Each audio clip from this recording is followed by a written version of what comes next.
evening. We'll call our GP7, District 7 School Board meeting to order. It's 5 o'clock. First item of business. Lenny. And have the pledge of allegiance.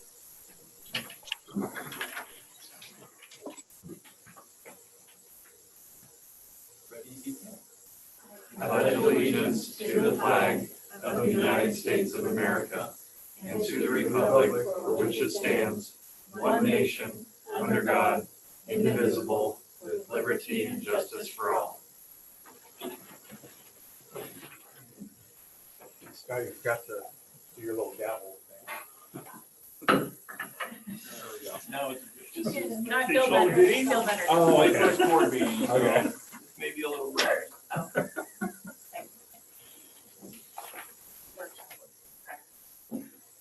All right, so next up is written communications. Do we have any written communications? No additional written communications. Do we have a request from any person wishing to speak to any specific action or discussion item? Comments we put in the chat box, and we'll visit those at the end. If I'm not loud enough for anybody attending, if the public wishing to speak to an action item, please place that in the chat, and we will attend to that at the appropriate time. Director Bloomquist, please notify us of any agenda item that may have a chat as it comes up. Will do. Thank you. 2.3, general fund expenditure report. Yep, part of the written communications, I believe. It's just always embedded in there. Same for profile of investments at county investment program. Any comments or questions on those? We don't have a motion to approve those things. Nope, they're just all communications and there's presentations, but they're just communications, and if the board, that was a follow-up by board member request to ask for more information about the investments. Thank you. Yep. All right, item 3, our consent. So, there can approve items. One motion. So moved. Member Durbin. Member Wilkins, second. Any further discussion?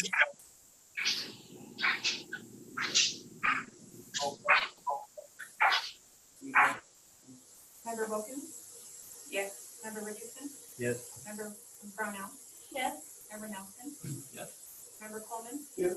Member Huber? Yes. Okay, motion carries for our consent agenda. Thank you. Action item number 4 are reports, staff reports. Why don't we start with Gilbert Creek and Portola Park, please? Sure, Director Ely, if you're on, this is your time. Director Ely and I met with Aaron Kubik and Laura Glover from the city for the board's request to follow up on additional information. We also got contacted by Counselor. Yes, lovely. Sherry, you're up. Yes, hi there. So we have the 2 park leases back on the board agenda. We did meet with Laura Glover and Aaron Kubik regarding the leases and just some different issues that we had talked about with different properties, etc. But as far as the term of the lease, the city was happy with what we were proposing, and we included the additional language about the first right of refusal. If we ever did decide to sell those properties, the city would have the first chance to negotiate with us on that. Laura Glover is also on our call tonight, so if you have any questions or concerns about any of the provisions of the leases or anything like that, she would be happy to answer the questions from the city's perspective. Can she share what the city council discussed when they were talking about the properties? Laura, do you mind sharing? She might.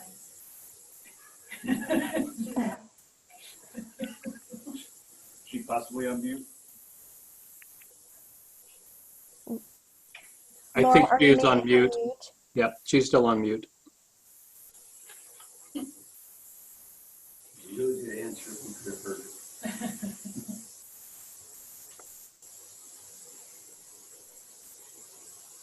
still there? She's still on the line. I can't unmute her from my vantage point, but I've prompted her to unmute. You need to click and unmute yourself. There. They can see the grid view, so they can see it. It's like star 7. How do you? Oh, that's right, there's a code. Remember, I voted all the way through the meeting. Star 7. Star 6, star 7, one of them. Will allow you to unmute. While we are waiting for Laura, we're trying to figure out what's going on there. Kirk and I did have an email from Aaron Kubik, and he would like to meet with us again, not necessarily about the park leases, but just about different property acquisition possibilities that could impact our park properties. And so all of that still is kind of in the discussion phase with the, I believe, with the city council. So I think there's more to come on that from the city's perspective and what they're thinking about. I just don't know all the details.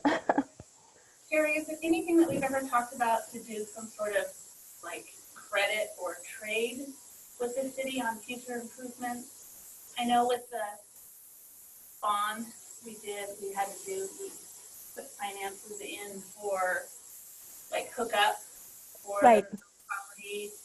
Is that something that's been talked about before, or do we always just have this low dollar lease? We have actually talked about that before, but it's definitely something that we would, bring up again in any of our conversations with the city about property acquisition, whether, we're looking at trading a park property for a city property that might be more advantageous for the district. That's definitely something that we could include in the conversation. How are we doing on getting Laura in? Not good yet. Okay, well, I'm going to skip down the superintendent's, it ties directly to this, the superintendent report, and it's asking the board, back in the day, and Sherry can speak, back in the day, the board had a subcommittee specifically about property subcommittees and would meet with the superintendent, the business director, and city officials and potential counselors about inquiring about right now and you're asking about. And so it would probably provide the board a greater deal of information and knowledge about the opportunities as opposed and being firsthand party to considerations and ideas and thoughts. And so a subcommittee of 2 or 3 board members that would be available to meet occasionally to talk about our properties. And we have the Elk Lane fish hatchery property, I think, over there, and we've got the different pieces we have here in town. There's discussion of the Allen Creek, the other side of Allen Creek, city owns, and what that was that attractive to District 7, and to just talk through. So having board be a part of that would probably make that much more. If there's interest by the board, would there be any board members who might be interested on being a subcommittee?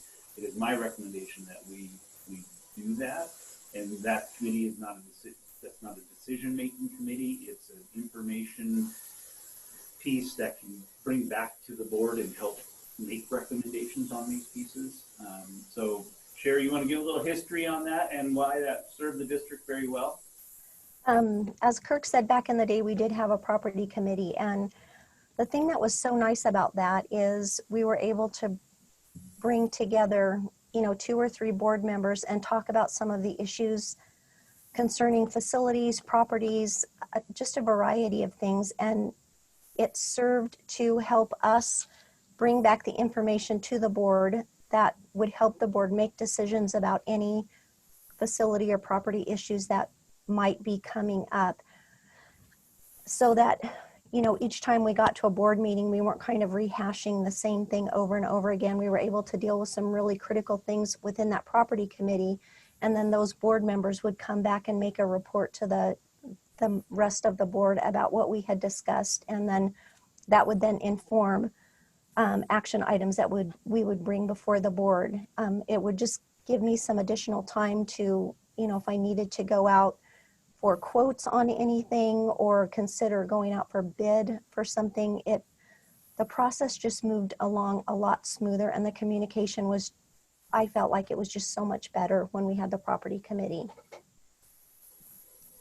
Would a property committee be separate and distinct from a facilities committee, or is that one and the same? I would say that those would be the same thing, Brian. So 2 years ago, before the district office was looking at acquiring an additional elementary school site, we never really, other than he said he was doing that, just being rich. Yeah. I never heard much about That was Rich wanting to brainstorm that, thinking about long-term future needs and location. And so Rich did, Sherry, if I recall correctly, you and I joined with Aaron and Rich and Laura for a meeting. We even looked at some maps and things like that. Do you recall? Yes, I couldn't understand what Gary was saying, but yes, we did have a meeting with Aaron and Laura, and we're looking at different properties, and like specifically, I think we were looking at the Allendale properties at the meeting, if it's the same one that I'm thinking about that you're mentioning. I think and what Gary had alluded to was it was specifically, is there future property that the city may currently own, should we need an additional elementary school? Mm-hmm. Yep. Yep. Is that something that we can like nominate people for? I think we volunteer basis first. I would like I was to gonna see- say I'd like to nominate see Jane Close. volunteers. Well, Debbie's so, volunteering. so as I recall, the reason we stopped using this vehicle was because there were too many people who wanted to be on the committee. And there were too many people who wanted to be on the instruction committee, and there were too many people who wanted to be on, nobody wanted to be on the audit committee, but. Weird. That's weird.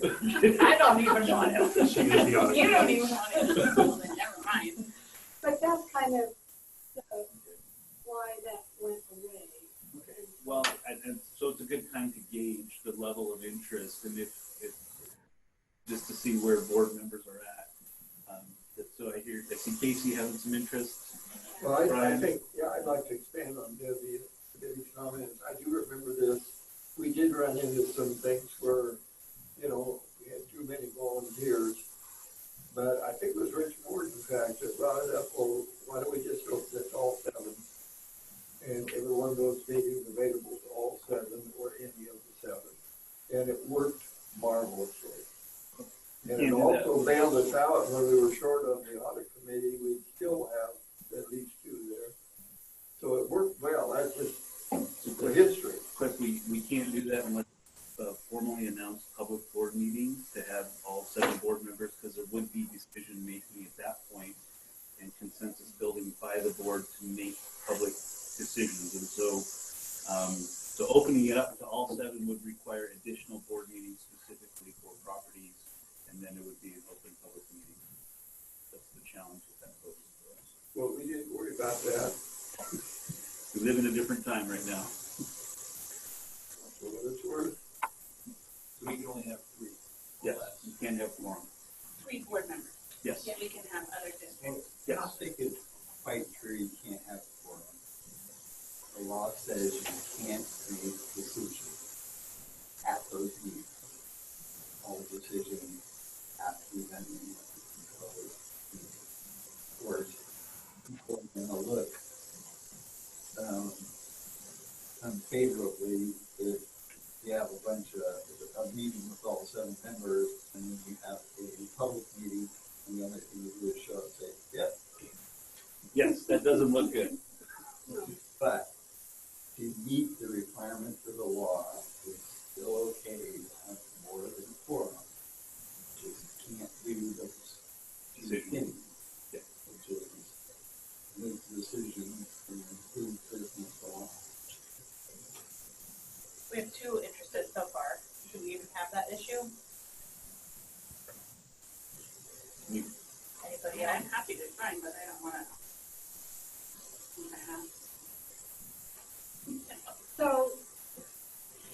it sounds like we want some, just hearing it out kind of meetings versus full-blown informational, try and make a decision kind of meeting. Yes, it wouldn't be a decision-making body. It would be information gathering, exploration. If it comes down to specific facilities, it would be asking questions and looking at different avenues. I think Amoresco is on the line tonight to do some presentations. It would be vetting that type of information that we asked Director Healy to do a lot.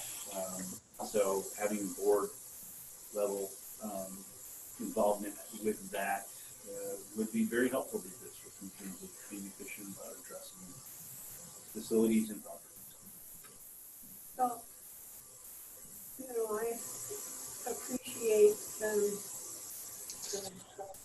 recognition. So I guess I feel like we could have a temporary ad hoc committee to see how it works at this time and reevaluate before we. Okay. Is how I feel. I would fully embrace that idea, and we can see how it goes and see if the board finds our ability to navigate. Well, we're also going to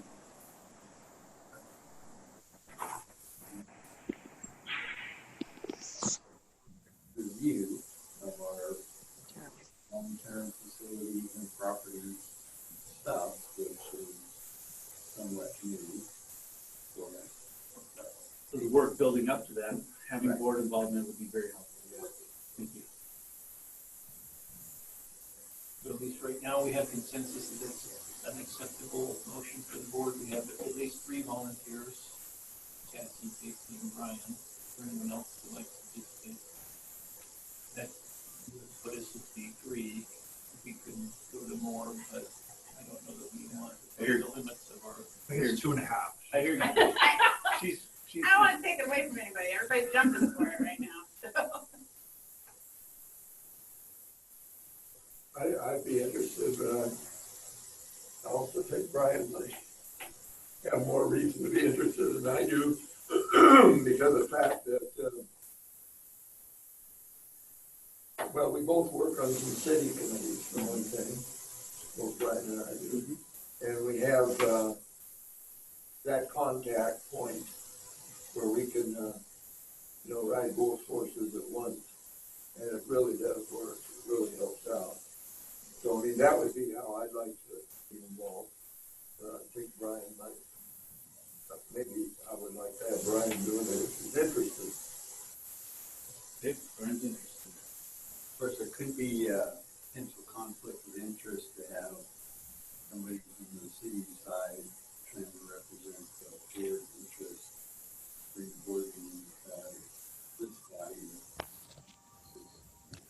Further, that's an issue. I'm not scared of Brian. Should Can we- you write 2 horses at one time, sir? Yeah. Maybe. So an ad hoc committee is short term, like.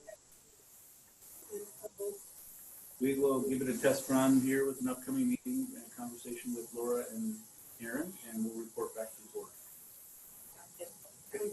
All right. Has Laura been able to tune in yet, Todd?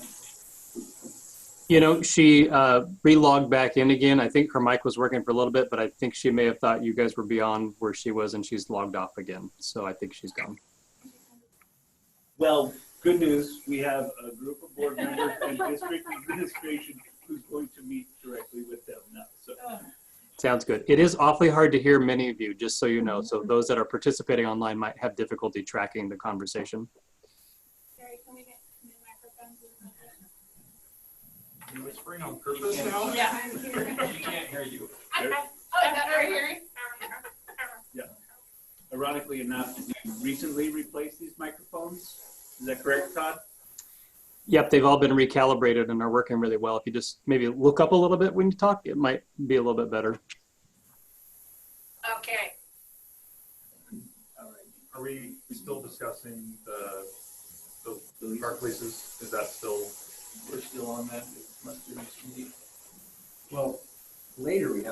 action item, but I'm gonna advocate at that time that we postpone that until March meeting, because I think there's enough moving pieces with what's going on that now it's not time to get into 2-year lease agreement.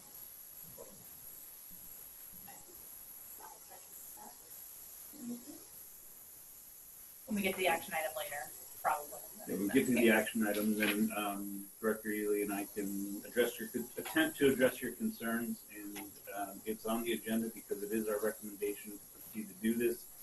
In our partnership with the city, it allows the city to pursue grants, knowing grant improvement grants to the parks, that by having the lease in hand, they don't have a lease in hand right now for these parks. You wait till then and I'll wait. Okay. We'll wait. I'll wait too. Okay, waiting. All right. Okay. So, our next item, 4.1.2, introduction of our new assistant principal with GP. Yeah, Principal Thompson, are you on the line? Yes, I am on the line, Superintendent Kolb. Very good. It's your turn to introduce new assistant principal at Grants Pass High School. Well, thank you. It is my pleasure to introduce Mrs. Michelle Napier. She has come before you before with some avid presentations and is a 21-year member of our district, all at Grants Pass High School. She has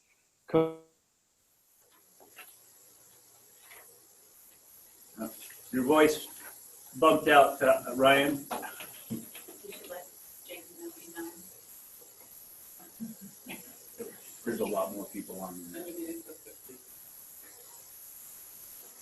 He still shows up as a participant, but I think we lost his Yeah. audio. Then I'll take over, unless Trish, you want to do it? I was going to say I could step in and do it. Jump in and do it, Trish. Okay. I think what he was going to tell you is that you have met Michelle Napier a number of times in the past. We've been, I know Kirk and I have been kind of tag teaming on trying to get her into her administrative program because we see such quality leadership skills in her. We are super excited that she started her program and is totally on board with supporting us at Grants Pass High School and is our newest member of the admin team. So I want to welcome Michelle Napier. Yay. The floor is yours, Michelle. Thanks. So I just want to, a big thank you to our entire district and all the support that you've given me over the 21 years. I've learned through the admin program that I am very, very, very lucky to work for such an amazing district and an amazing group of administrators and district office staff. So I'm super excited. It's been a whirlwind of a week and 2 days. I'm learning a lot. I guess is what one nice thing about this year is I feel like everyone's kind of in the same boat. We're all navigating through a world that we don't understand. And don't know what to do. So I don't feel as quite alone in the process of, I'm not sure what I'm doing maybe at times, but I'm a quick learner. And, I always have to give a big shout out to Trish and Kirk and Ryan, who've been pestering me and pushing me for the last probably 7-8 years to try something new and push myself in a new direction. So I'm glad they didn't give up on pushing me, and I'm super excited. Thanks, Michelle. Question. Yep. I'm just curious what Michelle's new role entails at the high school. Okay. Sure. Oh, Ryan's back on. Ryan, take the lead. Sure. Sorry, my somehow call got dropped. Michelle will be overseeing curriculum instruction. So some of the roles she's played already with some of our professional development with teachers. She's actually been doing a small amount of that, but now we'll be expanding that role in terms of the entire school and its impact. Some of the pieces you've seen recently, such as our partnership with RCC and SOU, our AP testing, our biliteracy seal, anything essentially that has to do with anything academic or offerings that we offer our students, and best instructional practices that will be under Mrs. Napier's leadership.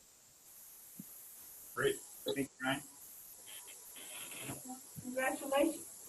I think the only people bad about your taking this new position would be your avid students who so appreciated your ability in the classroom. Thank you so much for your service. Thank you. All right, welcome. Okay, your next action item is 4.1.3, blueprint for reopening schools and metrics. Yeah, so Director Ely has delivered the blueprint presentations for, I don't know, I've heard you do it about a dozen times now, Sherry, and so she's going to give a high-level overview, and if the board has questions regarding the blueprints and blueprint process, you can ask Director Ely, and other directors can chime in. So the process that we had to go through was completing these, they're about 20-page blueprint for opening for each of our schools. And the majority of the blueprint deals with the operations of each facility should we be able to open in a hybrid model or a fully in-person model. And so it's basically, they talk about how are we going to check in kids, how are we going to check in staff, what kind of sanitizing measures we are going to put in place, how we're going to handle transportation, food service, all of the things that are related to having a school that is open. And so just a couple of things, if you haven't read any of the blueprints yet, one of the first things that we'll do is for employees, each of us have to complete an electronic check-in every day. And so before we leave home, we'll answer a couple of questions. One, do we have any of the symptoms of COVID? And the questionnaire lists the symptoms. And then two, have we been around anybody who has tested positive for COVID? If we answer no to both of those, then we just come into work and we report to our stations, wherever that is, whether it's a classroom, our office. For some of our classified staff, they'll be helping with the check-ins. So staff will enter the building. The first thing they'll do is wash their hands and then go to their appropriate station. If they answer yes to any of the questions, they have to contact their supervisor and talk about whatever the issue is, that the health issue is, and then there'll be a determination made if they should stay home or monitor for a couple of days or whatever, following the OHA and our health department guidance on that. The check-ins for the students will look like when they get to the school, there'll be check-in points at every school. We'll have multiple tables set up for the kids to check in at. Their temperature will be taken. It'll be recorded if they do or do not have a temperature. If they don't have a temperature, they'll go on into the school. On their way in, they'll grab their breakfast. We're going to have grab and go breakfast. And so the kids will take their breakfast, and at elementary, we'll go to their classroom. At the secondary, they'll go to their first period class, and that's where they'll be eating their breakfast. If a student does have a temperature or does look like they're displaying some symptoms of illness, a staff member, probably an administrator, will take them to the isolation room that has been identified, which is separate from the normal health room. And the student will stay there until the parent can come and pick them up. And so then the blueprint just goes through the processes of, how we're going to sanitize. We're going to have schedules that the custodians will be on for sanitizing the restrooms, the commonly touched surfaces. We'll be pushing the hand washing a lot, just like we do now. That'll be another thing that we're really pushing. It talks about buses and the protocol for kids on buses. If a child gets on the bus and they look like they're ill, the driver has to put them in an area that is away from the other students, 6 feet away from the other students, and then also 6 feet away from the driver. So we've identified an area for that. The buses will load front to back to hopefully minimize any contact between the students.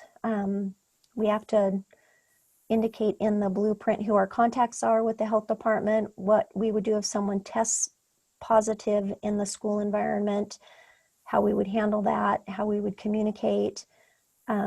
Reopening, we have to have reopening procedures in there if we have to close down a school and then can reopen it. There's a section on cohorting. That's a big deal. The cohorting and the contact tracing is a really big deal. Kids are cohorted by their elementary classrooms. Middle school students are cohorted based on where they are in the building. And so cohorting for lunch would follow that same process. Any itinerant staff has to check in and out every time they leave a building. They have to indicate who they were with, what classroom they were with, just so that we have a really good trail from the time they get to school, where they've been. Same with the students. We'll have a really good way to trace where every student has been, which groups they've been with, which bus they were on, all of that kind of information. There's a section that talks about how we enroll our students and how we will take attendance.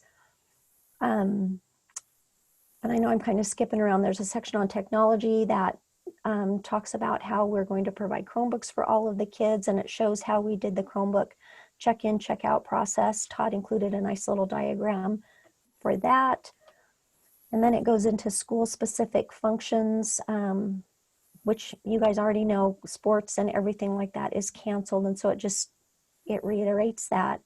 It talks about how we will handle equipment use. So for staff, any common areas, like if you use a copy machine, you'll have to wipe down the copy machine. We're using a product called Oxivir 5. It's a spray version of that. So staff have to spray it on a paper towel and then wipe down whatever piece of equipment they have been using, whether it's tables, copy machines, if they're in the staff room, all of that kind of process. And we talked about recess will be cohorted. The kids they'll go to the recess with their class.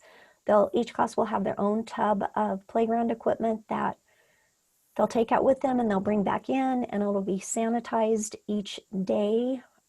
Each elementary school or classroom will have zones that they can play on the playground, and they'll rotate so the kids get to play on the different pieces of equipment on the different days of the week. Talked about transportation real quickly. What's my next section after that, Todd? What's after transportation?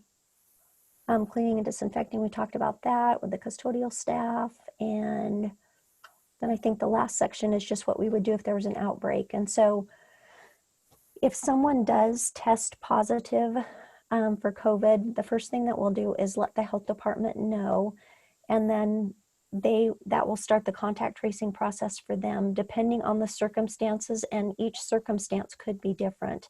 We could possibly have to close down a classroom and those kids would have to go home and be quarantined. It might involve a classroom and a bus. It might involve the entire school. It will just depend on the circumstances, and we'll follow the guidance of the health department on that process, including how to notify families, when to notify families. There are template letters that we'll be able to use for that. And then for recovery, we will go back to the operational blueprint, and we'll start the process all over again for bringing kids back to school and following all the protocols that have been identified in the blueprint. We've had lots of discussion about masks and face shields and what's appropriate. I have talked to OSHA and ODE and the Oregon Health Authority and the local health department more in the last week than I have in the last 10 years. But I've learned a lot about masks and face shields. So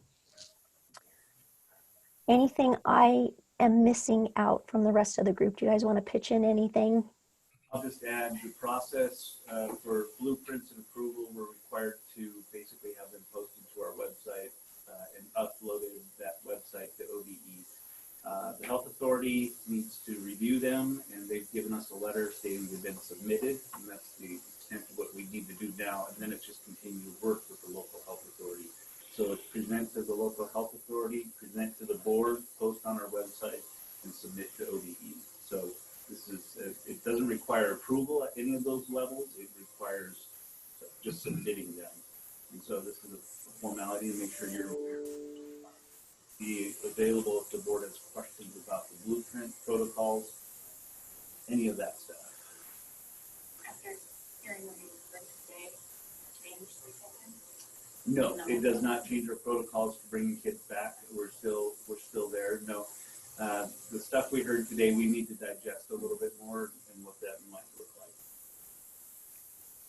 When would it be appropriate, because I understand having this blueprint is amazing, because at some point we're going back into the classroom and this is what it's going to look like. And so I very much appreciate all of the hours of time that's gone into this, because I can't even begin to process all of the pages that I tried to read in preparation for this. Anyway, but at what point is there a discussion, or will there be a discussion around the liability stuff that didn't get addressed by special session yesterday, and kind of weighing, I guess, understanding from you and your team's perspective, since we are currently, but who knows in the future, meeting the K through 3 metrics, whether there's,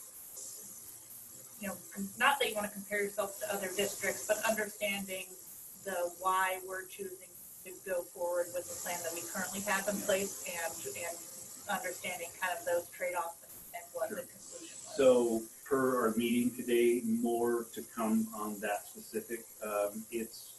It's highly likely there will be an additional legislative session called, and that will be the primary topic. Apparently there were 3 proposals at the legislature, and they did a one-day morning to late in the evening session here.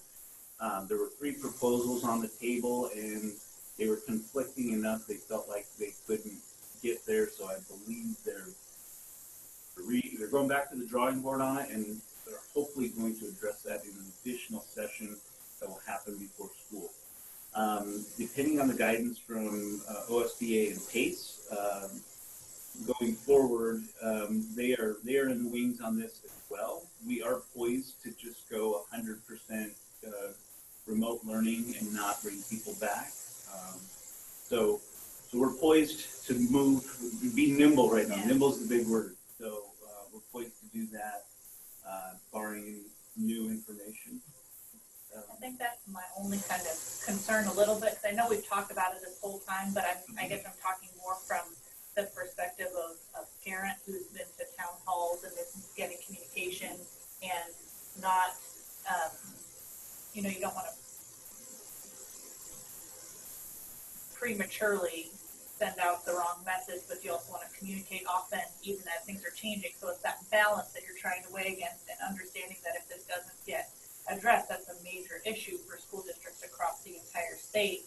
And I'm trying to stay as up to date as I can, as there are similar districts that are not meeting the K through 12 metric, but are meeting the K through 3 metric, and what they're deciding as far as we're going 100% online or not until just through November, the first trimester. And so trying to understand how we fit into that kind of same plan or timeline. So out of the 198 districts, we're one of only about 8 that meet the metrics. Yeah. It might be 9 now. They're changing the metrics for the rural and remote, using another metric in there that actually increases the number of rural and remote districts and schools that meet the K3 metric. So, but yes, we are one of the small number, and are all of them planning on going, assuming the liability thing, because that's it's related, yes, but separate. Anybody issue. Who is able to is planning on going and opening up and bringing kids.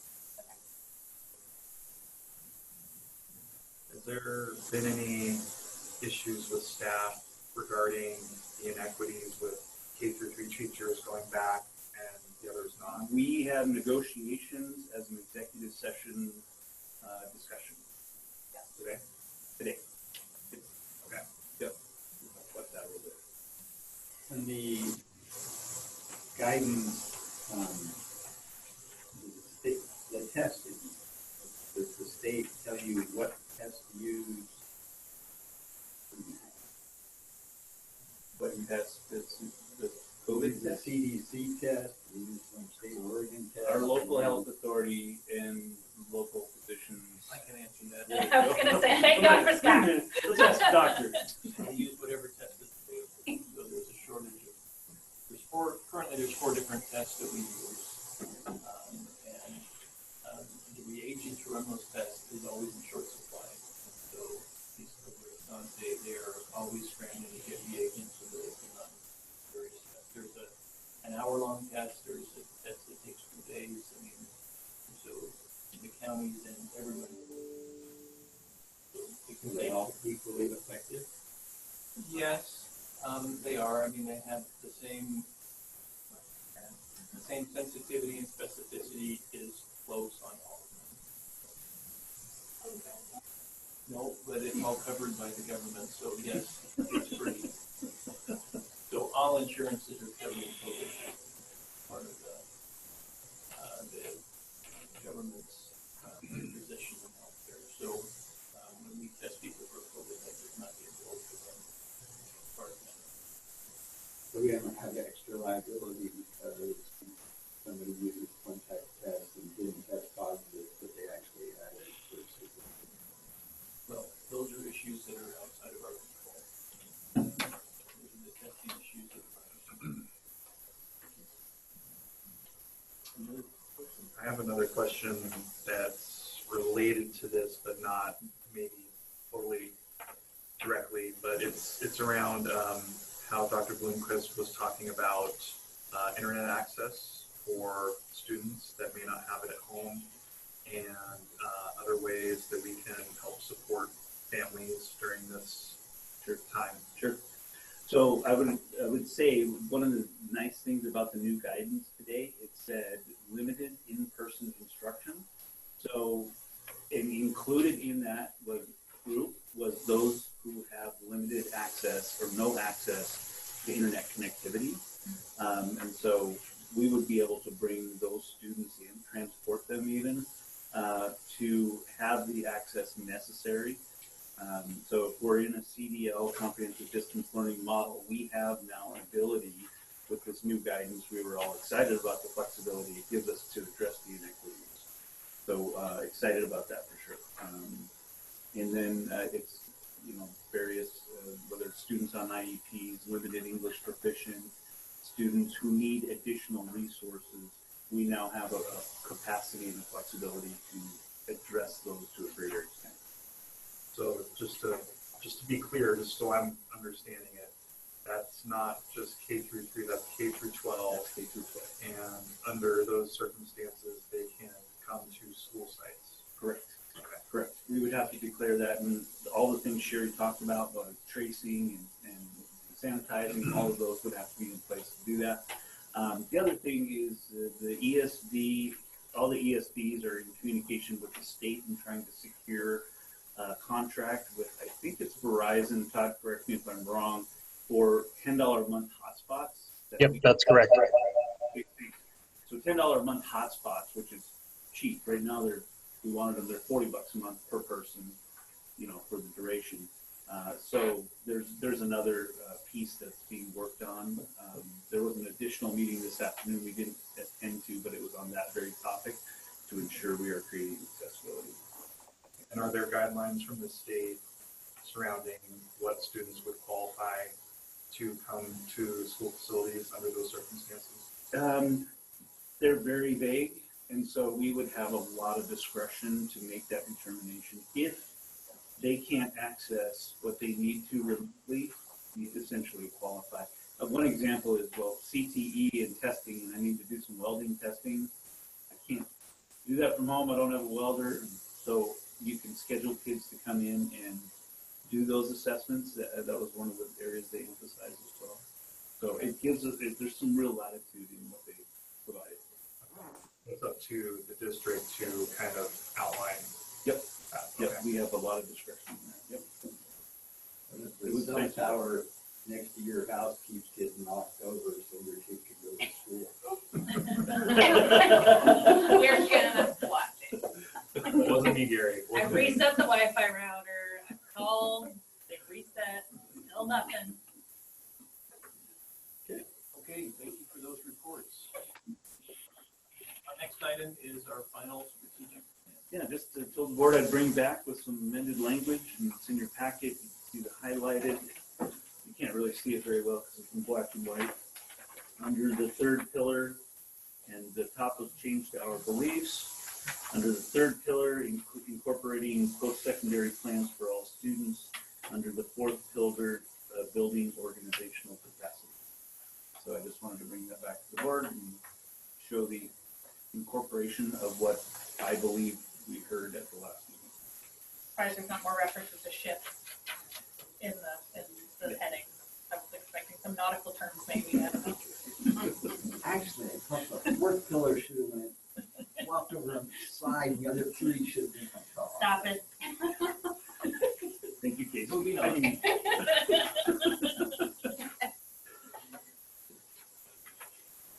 All right, so I appreciate the strategic plan and the work that's been put in on that. I think one of the other things that we had with that was the outline of how we were to accomplish each of these pillars, and I assume that that's a work in progress. Yeah, So can we ask when that could be available? Sure. We have it on the board calendar for a report in September-ish. Yeah, I believe it's first or second board meeting in September. To a lot of work between now and then to get baseline metrics for the goals and subset, and so baseline metrics maybe from last year, or just establish what those baseline metrics are moving forward. And then it's on the board calendar to report quarterly or biannually or annually, depending on the item.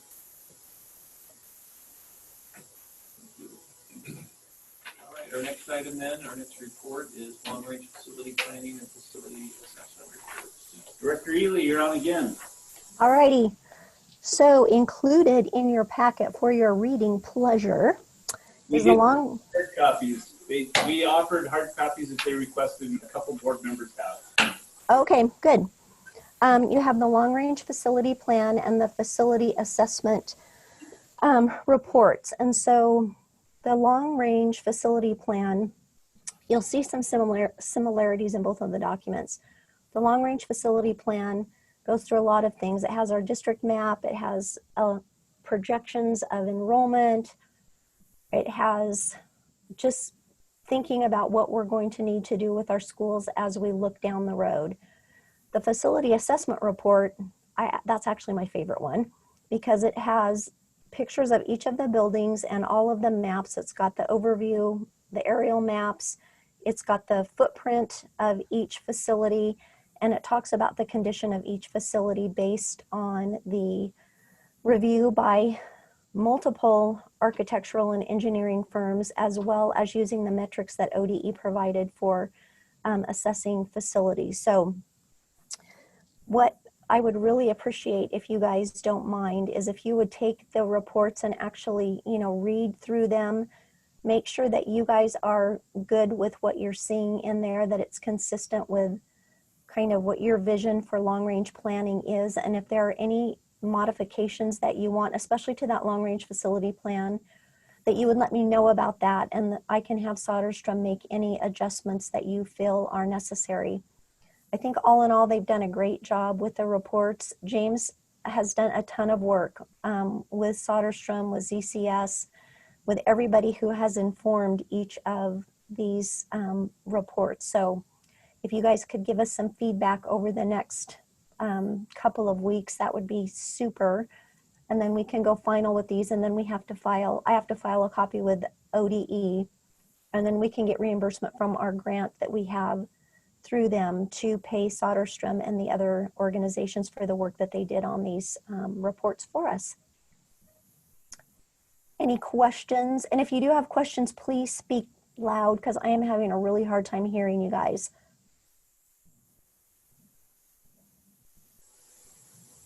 Did anyone get a copy of this? Not in mind. Just Brian. I will be getting a copy, but I don't have it currently.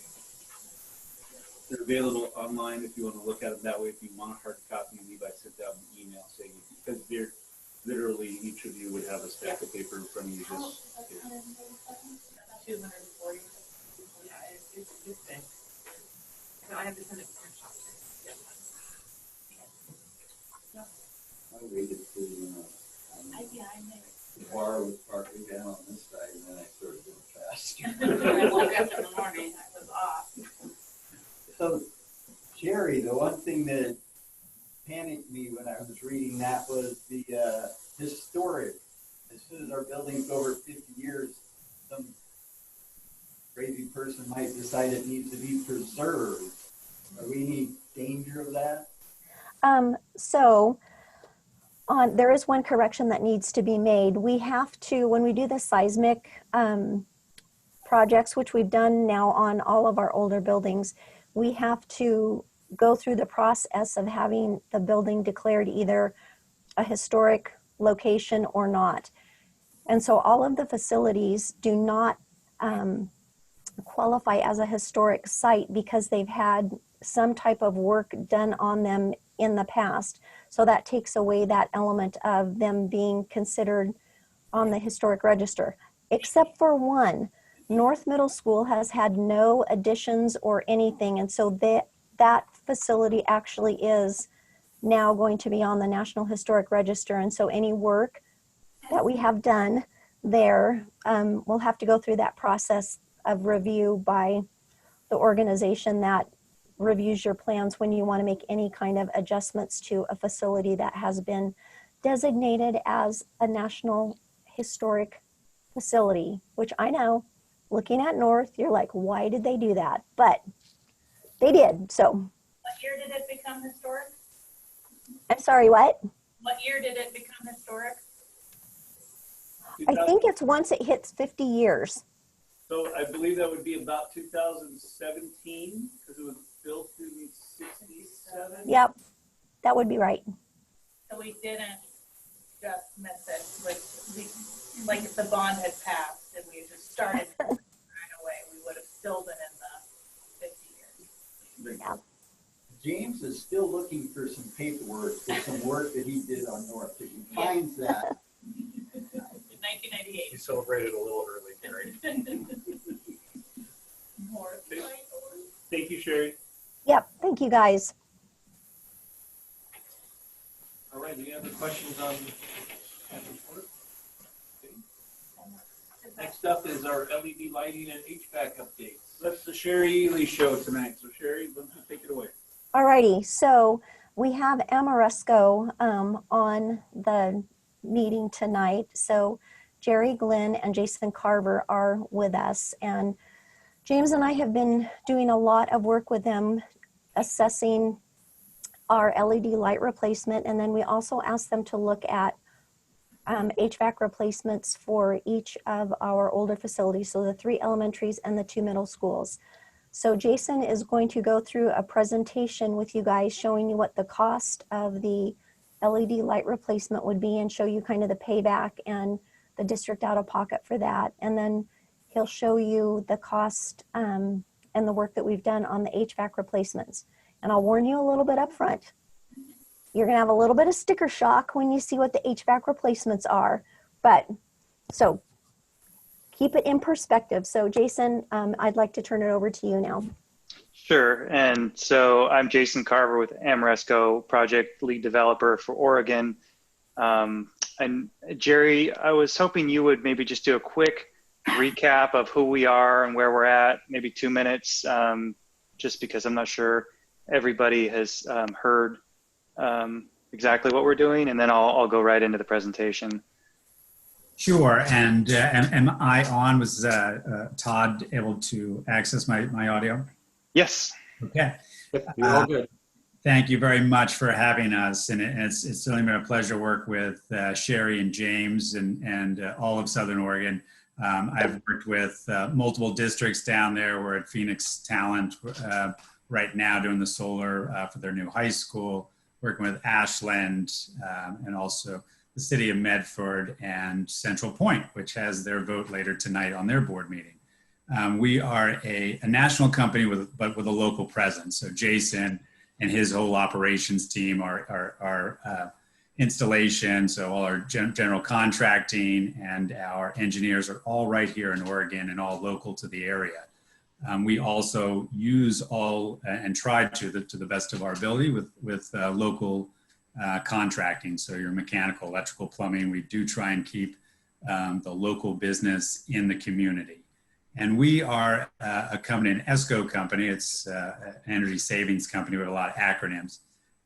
But it's all boiled down to kind of serving the public client, so cities and schools and universities and hospitals. And we try and find energy savings projects which have payback. So your utility bills go down. And we use that stream of revenue to then fund the project. So as Jason rolls through, you'll see, especially with the lighting, where we're actually coming up with a project that pays the district back with operational savings. There's other projects that are energy related, but often aren't, on the savings side. They're on the capital side. New boilers, controls. There's some things. And so we have been working with Sherry. I worked with Sherry's son, Jordan, down in Ashland when they first started there. And looking at the district holistically, we realized the bond, was taking some of this deferred maintenance, but sometimes just stripping that out, that deferred maintenance, the things that the public can't see or citizens, it makes the bond cleaner and does some things that a lot of regular citizens may say, hey, why isn't that being taken care of? Why is there deferred maintenance? So this is an attempt to use a different alternative contracting method that we work with in the state. So this is all kind of state mandated. It's open book. We have to go through a lot of hoops just to be an ESCO in the state of Oregon. So we've been pre-vetted and are under strict rules of kind of open source pricing. So you see every invoice that we have is available to you and your community. We have guaranteed pricing. So especially with public institutions, if you go over your budget with a private company, they just sell more widgets. But we realize on the public side, we have to kind of come in with the dollar figure that we're bringing up tonight. So it's a guaranteed price and guaranteed energy savings. So it's kind of a framework nationally for public institutions like yourselves to do this deferred maintenance, save money with utility bills, cut your carbon emissions, and kind of be in line with some of the state mandates. So Jason and his team, working with James, as Sherry said, he's amazing resource for the district, have really come up with some different options for you, and either taking care of all the district needs, at least at the elementary and middle school level, for your HVAC and your indoor air quality. So some of the things he'll point to also help with just indoor air quality. So not only cutting down in COVID, so we're putting in filters or different technology that can literally stop that level, that micron level of what COVID is. You can also, with the addition of different media filters like carbon filters, take out the fire season, which is another big one down south in Southern Oregon that we're working with different districts on, as well as help with reducing the sick days for your teachers, reducing asthma in different students that are there. So there's a lot of different things with indoor air quality that leads to better scores and higher retention of your staff. So those are also kind of woven into this. But because it's a really open source product that we give you, you also have the opportunity to kind of pick and choose the things that work for you and your district and how much it costs. And then we also provide the financing for any of those projects. So we go out and source everything, do the RFPs, write up all the different things, work with your bond counsel. So really in Jason's staff, and he's got a stellar reference list of schools in Oregon, we really are the one point that you can look to and hold us accountable with a lot of built-in assurances. So with that, hopefully it wasn't too long-winded, but I'll turn it over to Jason. If you have any questions, certainly throw them my way right now, or you can hold them till after and take notes, but we are available for answering those questions and kind of working with the district going forward. Thank you. Thanks, Jerry. Yeah, and as you'll see here, Jerry is the salesperson, I'm the engineer. So he definitely adds that sizzle on it that I don't always remember to do. So thanks, Jerry. Sure. So we can start going into this presentation. And just as a really nice segue from the previous agenda item, the long-range facility plan, we didn't have a copy of that when I went through this, and our numbers aligned very well. Our recommendations aligned very well with what Soderstrom put together.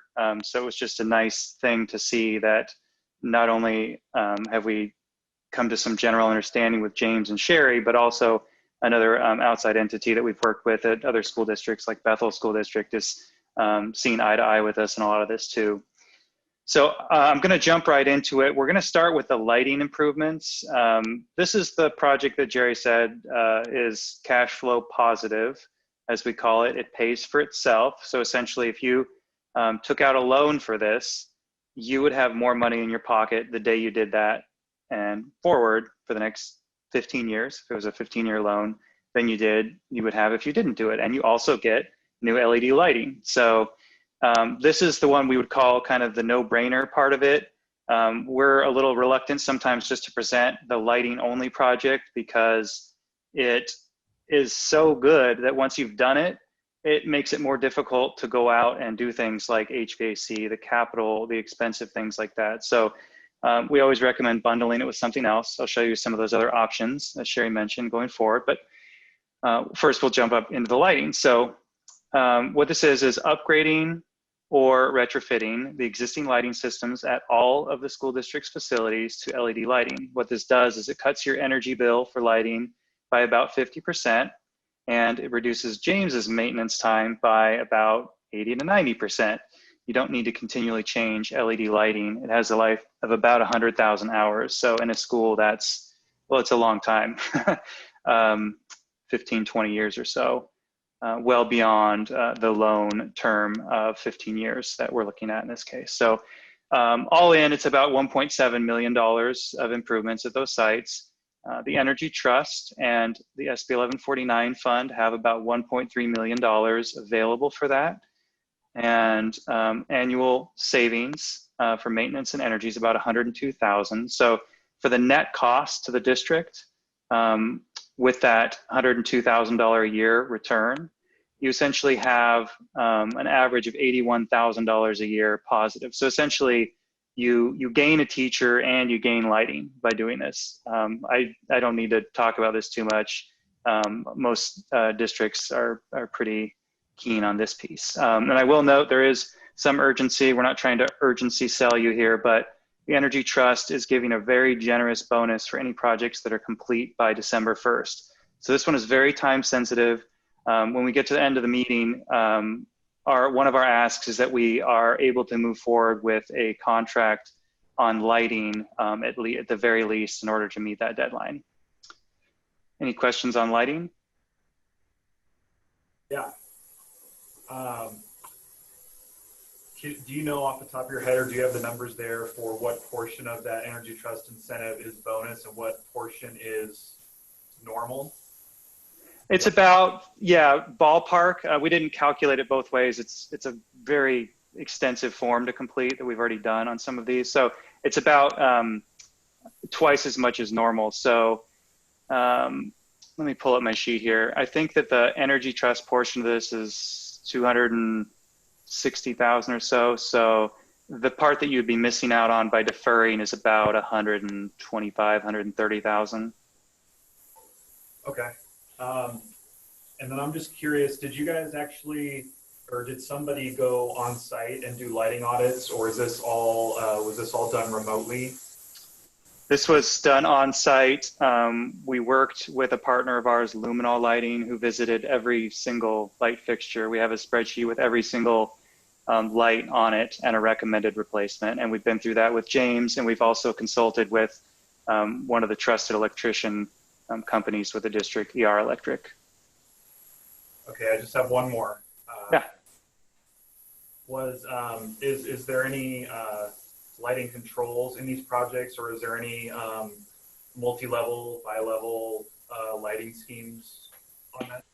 Yeah, so we don't often recommend controls anymore because once you put in the LED lighting, the amount of savings beyond that doesn't pay for it. So a lot of our clients, like Portland Public Schools, doesn't install controls anymore.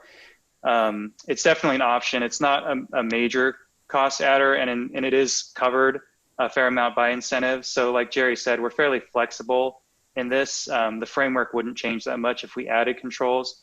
Most of the spaces do have bi-level right now, where you turn on essentially either down light with one switch and then down light and up light with both switches, or certain lights. LEDs are a little bit different in that where it's hard to do that with the types of drivers that we're recommending.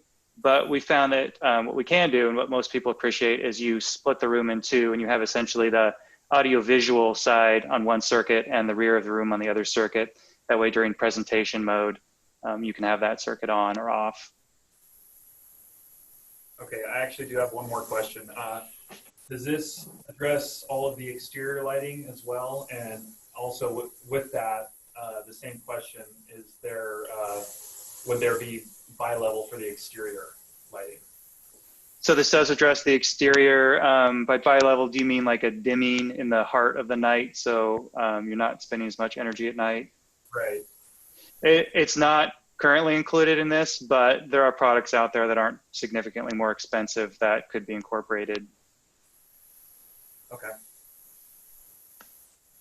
Just so the board knows, the reason that the North Middle School partial is there, we've stepped up and with Energy Trust separately, and we've performed the LED upgrades on the C and B building as part of the seismic. So we're hoping that that is going to be a good deal. We've got some of the lights had to be taken down during the seismic, so putting them back up is paid underneath the seismic. So we've done a test area, and we've gotten positive responses from staff. So we went ahead and did the C and B building in a rebuild. Both the exterior and the interior of the C and B building have all been brought up to LED, and that's part of the contracts. That's why you'll see only a partial on the North Middle School. So, what's the Riverside and Highland retrofits? Were they LED for the previous seismic also? Only the Highland and Allendale hallways were done because the hallways were taken down, and so we were able to do the LED in the hallways. We did not perform anything because none of them were being taken down in the classrooms. This proposal that we have within this system that we're looking at right now does improve those in the classrooms. And is the district office here part of the hall site? Yes. Thank you. Sorry, it's not listed there. And so essentially what James said about North is we would just be continuing exactly what's done there. James has seen the benefit and the outside funds coming in. People like the way it looks. And we would also be addressing some deficiencies that are in a few of the schools. There's some can lights, the circular lights in the ceiling that are really not the right application. So we'd be upgrading those to a square light that would light some underlit areas currently. For those of the board that go inside the twins, basically Riverside and Lincoln, when you go down the hallways, especially on a dark, gloomy day, those can lights are very inefficient. And so those would be replaced with some 2x2 in the T-bar ceiling alleyway or hallways so that we could improve the lighting in that. We call it mood lighting currently, and we want to get rid of that mood lighting because it's pretty dim. James, I just want to thank you for all the work that you're doing on this, because I know there's a lot of sites and I know there's a lot of light fixtures. And I wanted to thank Jason too. And I just wanted to maybe, since Jason said that these are 100,000 hour, light fixtures that we're putting in, and they're going to last 15 or 20 years. I would certainly advocate for us, making every effort to make all of these fixtures as efficient as possible with those previous questions that I asked, because if we're going to be touching them all now, and we're not going to be touching them again for 15 or 20 years, I think we should be doing everything we can to make them as efficient as possible. Meaning the exterior dim stuff and the control questions, which I don't fully understand, but I'm trying to follow, but okay, Yeah. sorry. Yeah, agreed. And we've taken it to the point where you start tipping into the not cost effective point, but we can take it a few percent further for sure. And it's not going to really move the needle in these metrics. I mean, I've said 1.7, that's a roundup. It's not even that much. So, and we've got contingency included in that, which we rarely spend on lighting because it's so cut and dried. So there could definitely be some enhancements that gets you the controls that come through the design process and any other enhanced outdoor controls.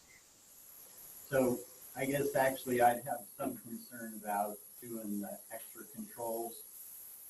They get into, as you noted, the bulk of the energy savings, once you've done that, the amount that's left to generate savings isn't nearly as large as it used to be. And so those additional things aren't necessarily cost effective, and they can also be maintenance issues.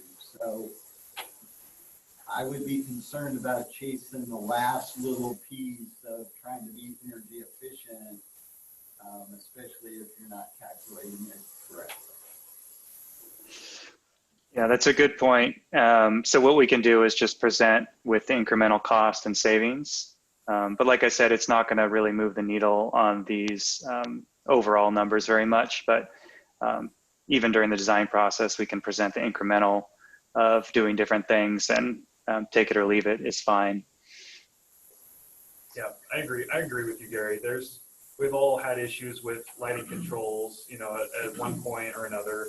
I think where I would maybe focus those controls is on the high wattage LED, which would include exterior and like gym lighting. Gyms, exactly. Yep. They're higher wattage, and there's opportunity for more savings. Exactly. And you do have a fair amount of controls already in place that will be left in place. Okay, I'm done. Okay. Thank you. Great questions. So we're jumping over into the facility improvements that are the building systems, and that's a fairly generic term because if we just say HVAC improvements, that really undersells it in terms of what you need to do to get some of the other systems up to code. So I included this picture. It's not pretty, but it's a 1960s era thermostat with a piece of tape on it, and I just thought it captured what we saw very well. So there's no cooling associated with most of these sites. South has some cooling, and there's some unitary cooling in a few other areas, but for the most part, the areas in all these schools don't have cooling. They have very minimal ventilation, and when you're doing an upgrade as large as this, it's either a requirement or it is just a good time to do life safety system upgrades. So there are some schools with zero smoke detectors in them. So we've included that in here to get these up to code from a life safety standpoint, not including fire sprinklers, but at least including smoke detection, auto shut off on HVAC equipment, including upgraded fire panels, voice evacuation prompts. These are all things you would have to do if you're building a modern school. And these are things that are a little bit more affordable to do when you're doing these HVAC systems. So really this is the HVAC slide, heating, ventilation, air conditioning, but it comes with so many other things I don't want to undersell it. So here's that sticker shock price tag, although it does line up very well with Soderstrom's estimates, 12.8 million at 5 sites. This does include some of the features that Jerry was talking about. For those that have been trying to figure out what to do to clean the air, the industry, our company, ASHRAE, some others are starting to gravitate toward an ionization technology where essentially you charge the particles and then they stick to the types of filters that districts commonly use. So that is included in here. And during the design process, if we were to do any of these, we can scale it up or down. It doesn't move the needle too much on this budget number, but it's definitely included. So we didn't want to present something that didn't address what people are thinking about right now in terms of biological contamination, smoke particles, being able to bring in fresh air during the day and at night when appropriate, when that allows for cooling at night, filtering that, providing new electrical services into these buildings. For those electrical people out there, there's single phase serving these. So that's kind of like what you serve a home with, not a school anymore. So that really limits what you can do. So these all include upgrades to electrical systems that have been kicked down the road for quite a long time, all inclusive in this. And North Middle School is being called a partial because we don't necessarily recommend doing anything to building A at this point.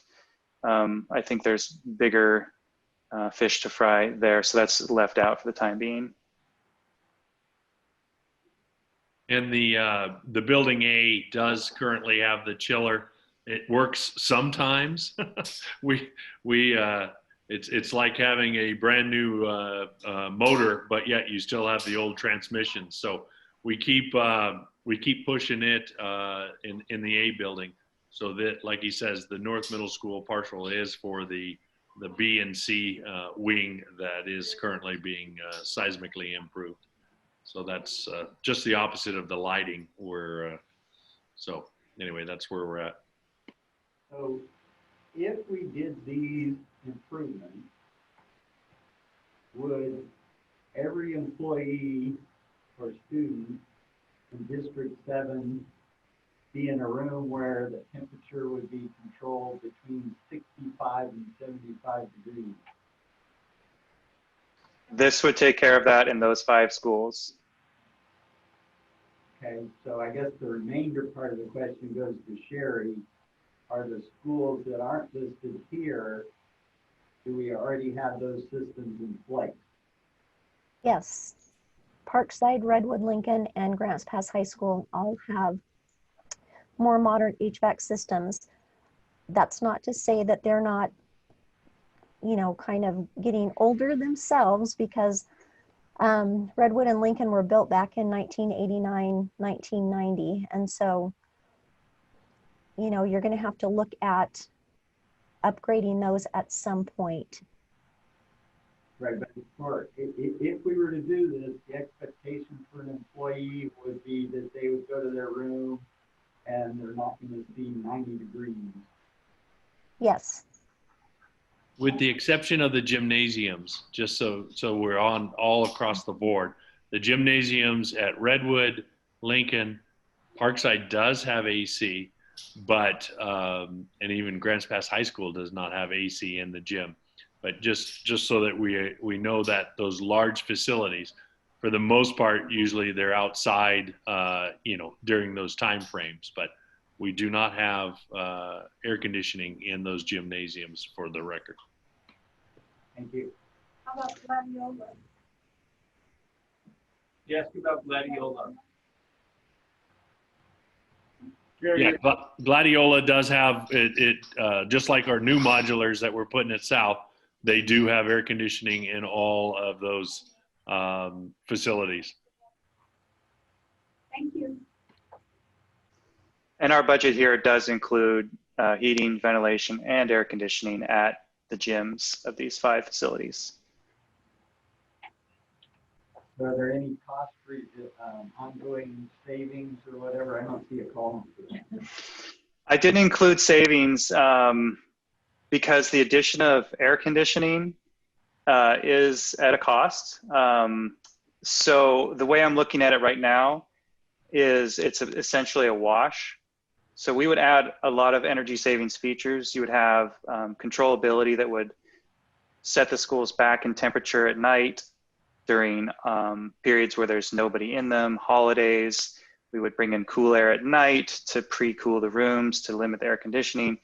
We'd have a lot of things like that in place that would save energy, but then we would be adding cooling. So those days where it's normally 80 degrees in a classroom, it would be 74, 72, whatever was desired, but that would increase the energy a similar amount. So we're in the stage right now where we are kind of halfway through auditing, but at a point where we want to parallel path any construction efforts with that audit. So I haven't calculated anything yet. And I think because it's a wash, it's not really that important for this discussion.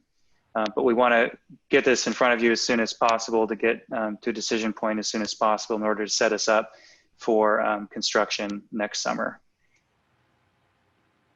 The only exception on that would be the window shakers at South Middle School. Right. When they're running and the boiler's running and the windows are open, it's really hard to figure out what kind of savings you're going to get. You know you're going to get savings, but believe me, it's a show to see all three of those items at once. Yeah, great point. And I haven't had a winter period of time to put out my data collection equipment, so can't answer that other than to say it's not going to be significant in terms of your energy cost reduction by doing these improvements. These improvements are meant to just better serve the spaces, not as an energy savings. It's kind of ironic whenever one of the previous slides talked about the pillars, that was, whoa, hang on, we're going crazy. The pillars in there, and it really talks about using our resources to support our facilities. So I really think that this ties in along with the long range forecast and looking at that previous slide that talked about the different pillars, and here's an ideal resource to be able to bring these, I call them the veterans, up to standards with the triplets. And I've said that a long time, but I just enjoy going through this with this company and just the expertise. And I believe that Honeywell is not one from our district, just so you know. I think we may have one or two up at North like that.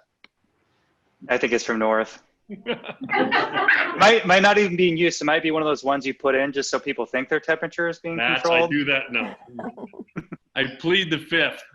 James and Sherry, this is Scott. I have just one other question. That really is there anything else that we need to do for our buildings that we haven't talked about today? If it was on your wish list of things that would be very important, if we're going to be going out for a bond, and if we need to do something else, I'd really like to throw it in there, or at least throw it in as part of the conversation. So what other things from any of our other buildings stand in dire need of repair or replacement? Besides middle school? Well, we can talk about the roofs, but that's kind of a whole nother separate item, because what we're really trying to do is tie this in legally with the RFPs and everything that we can do, both for the lighting, the energy savings, and the HVAC. When we start talking about the roofs and everything, that's kind of another subject, and that's, Sherry can allude to that. I think if you're asking, are there other things that need to be done to our older buildings, I would say definitely replacing the windows in our older schools would be a big one. And if you kind of think back to the items that we had on our bond ask that folks would call, routine maintenance or whatever, the windows, the doors, just overall refreshing of the interior of the facility so that they don't look so tired. We need flooring replacement, especially at Allendale. That one is really lacking.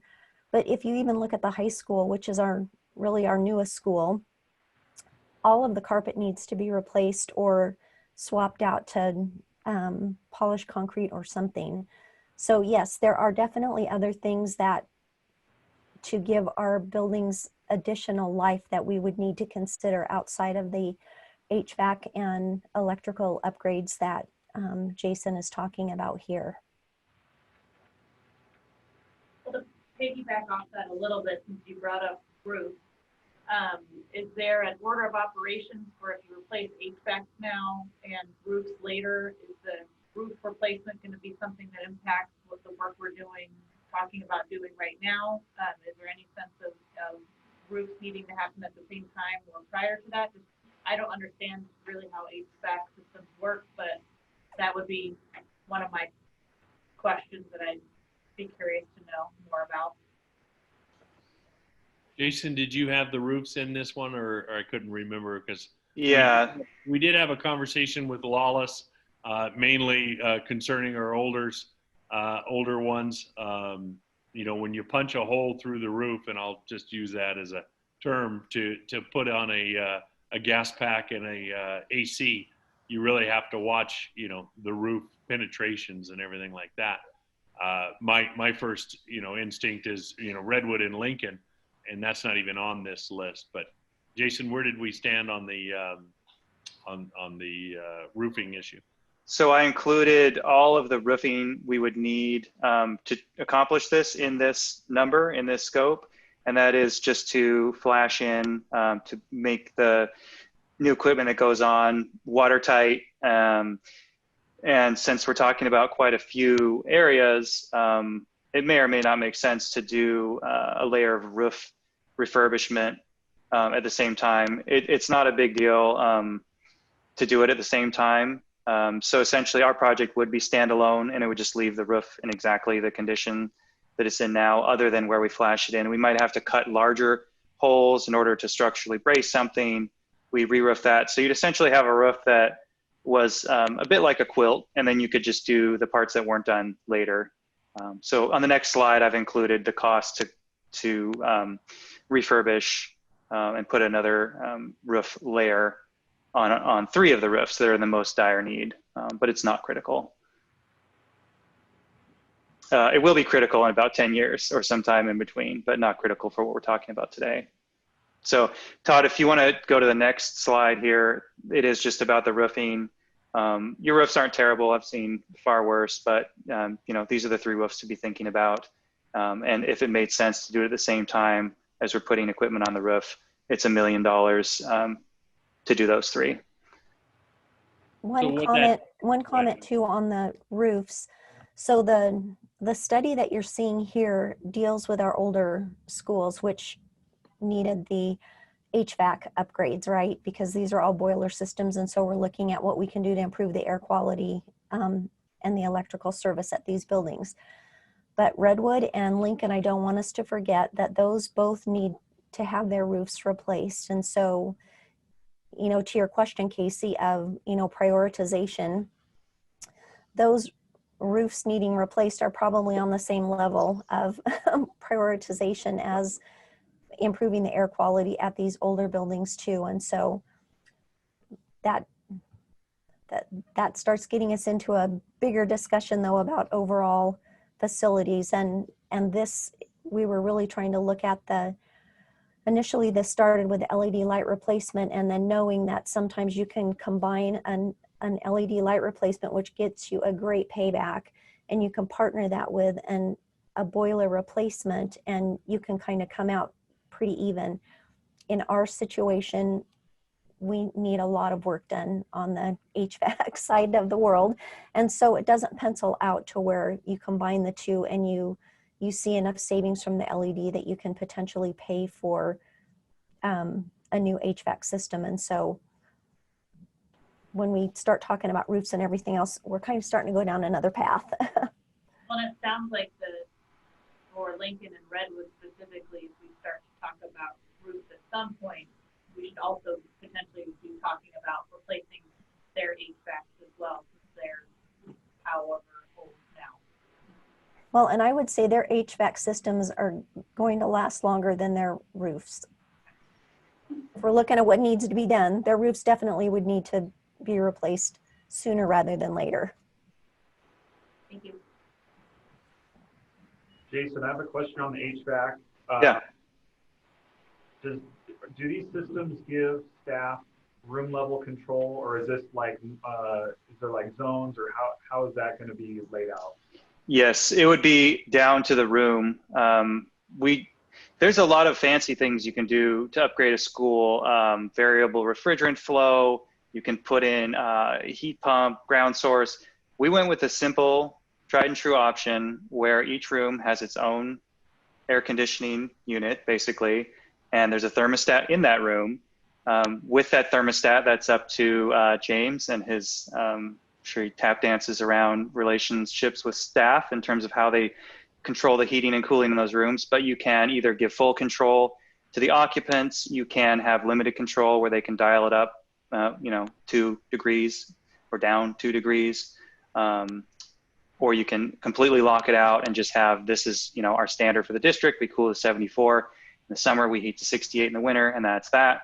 So essentially, this includes a control system that James would have from his desktop or his phone even, where he could troubleshoot, he could change temperature set points, program holidays and that sort of thing. But each room would be controlled individually. So if someone needed it hotter or colder, that would absolutely be available. It works really well to have the DDC system ran through the maintenance department. Couldn't live without Erin in our office. She actually takes she gets an email and says, hey, can you go up 2 degrees, down 1 degree? And what it does is it actually troubleshoots for us. It actually tells us when we have a problem by having that control. So it really works out well, both at Redwood and the triplets. Has been a godsend to have the DDC system put in place there so that we can, as soon as we get a report, we're right on it. We can see, we can get the unit up and running. We can control it. It's a great system, and it's worked out real well with the teachers.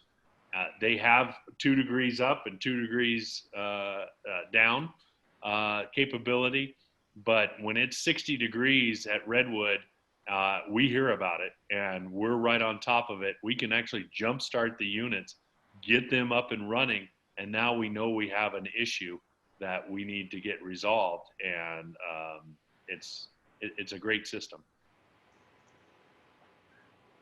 Yeah, I haven't included the maintenance savings because you're not going to get rid of a quarter of an FTE or something like that, but there is a definite savings where the staff you do have can be deployed doing something other than chasing hot-cold issues. Jason, I have one more HVAC question. You said that we're going to be putting in separate units for all of the rooms, so we're going to have a lot of units on all the schools. Can you speak to the efficiency of that as opposed to the efficiency of a more centralized system that you kind of vaguely referred to there? Right. So right now you have a centralized system. You have a boiler, you have hot water piping circulating. That system is essentially end of life. A lot of areas have failed.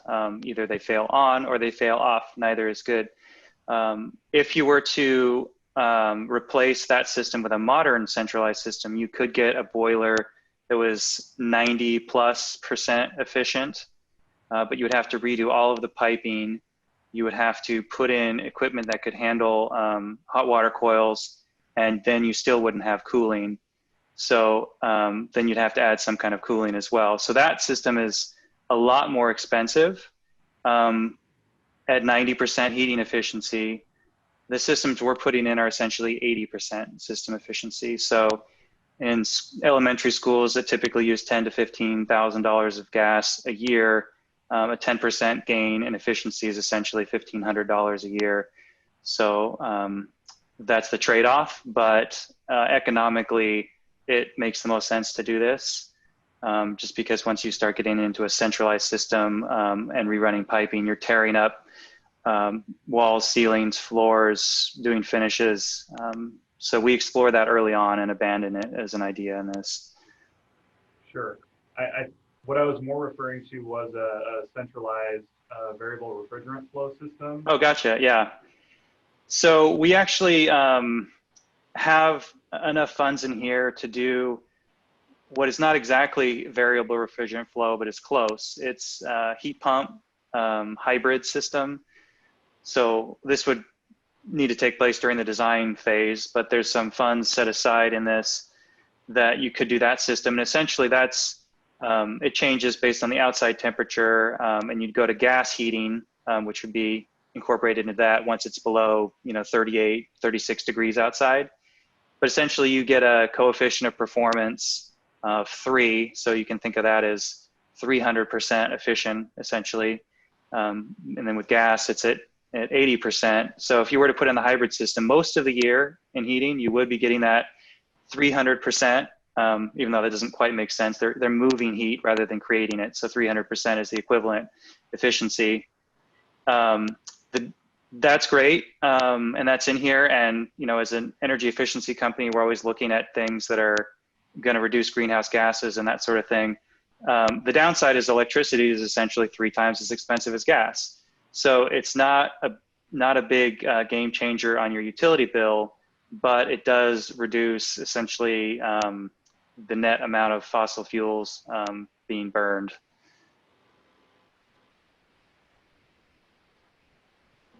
Thank you. You're nerding out so hard I didn't wait for that. I think this is the reason you got on the You're all board. excited. We did VRF systems recently for Phoenix and Talent elementary schools. They work well. They were very expensive, about $40 a square foot. And that was for systems that already had pretty decent electrical capacity. We had to upgrade it some. Structural was already being done through a different process. There's some, when you put in something that complex, you have complexities of maintaining it. You only have a few suppliers that are able to service it. So there's a lot of downsides to it. And the cost, if you were building a new school right now, I think it'd be something worth pursuing. In this case, it didn't seem feasible. Try and keep these costs down. For the record, Phoenix Town passed the bond.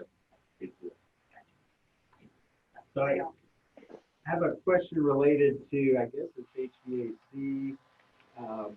Jerry made a comment related to, I guess it's called a biohazard. I'm not quite sure. I'm going to call it the flu. So some of these HVAC upgrades, so we have a pandemic right now. However, every winter in January and February, we lose between 20 and 30% of our students for 2 to 3 weeks, sometimes 6 weeks, depends on the year. So that's a huge amount of lost teaching time for those students and affects our attendance. Do these HVAC upgrades impact the transmission of the flu in the winter? Yeah, and the technologies that are out there, these filtration technologies are all somewhat new, and the industry is scrambling to figure out which one is snake oil and which one's the real deal. But ignoring that, ventilation, without a doubt, decreases a lot of different problems. CO2 concentration in spaces alone is a negative thing going on in learning environments. Studies have shown that the students can't concentrate as well when there's high CO2 buildup in the room. Biological contaminants also build up if you're not bringing in fresh air. So fresh air is number one. That solves a lot of problems. And then anything you can do to filter the contaminants. So things like flu virus, coronavirus, they're very small.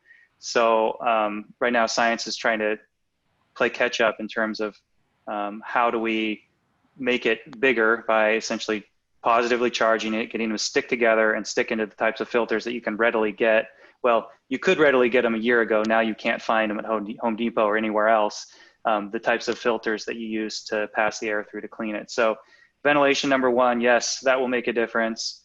These other technologies, we have cost placeholders in here to incorporate them. They're actually not that expensive, around $40,000 a school. To add them, it's called needlepoint ionization. So I hope that answers your question. Do you have any, I guess I'll call it hard data, showing any kind of benefit for that? For ventilation, yes. For the needlepoint ionization, there's a few studies and they're small. That's why we're not trying to sell really on that. We've got a placeholder for it. We're still pursuing it to make sure that it really works. We'd like ASHRAE, the Society of Heating, Refrigeration, and Air Conditioning, to put their stamp on it and put together some better studies. So I don't have a lot on that. I have one study that I can share with you, but the ventilation has been documented for decades. So if you could get some of that ventilation information to Sherry, so she can. Yes. Yeah, and we've done quite a bit down at Ashland as well. We've actually researched almost every single product on the market. The problem with a lot of them is the third-party verification. So their marketing material, they say in-house it's working, but ASHRAE, which is the national organization that would take a look at it, that hasn't weighed in. One of the acronyms you might hear out there is MERV rating, and this is kind of the filtration. This is at the levels, let's say, of hospitals might use, and at their levels, they are getting down to filtering out those small particles of the nature of what the COVID side that's coming in, or even smoke particles. So we can send you down some of that research, what we've done.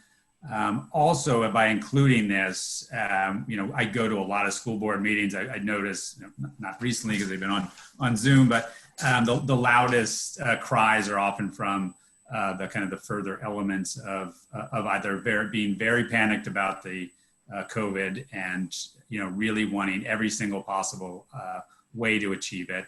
And at least at this point, we are limiting. Certainly by going to the rooftop units, we're not going to get a motor size that's going to get us to, let's say, a hospital rating of a filtration.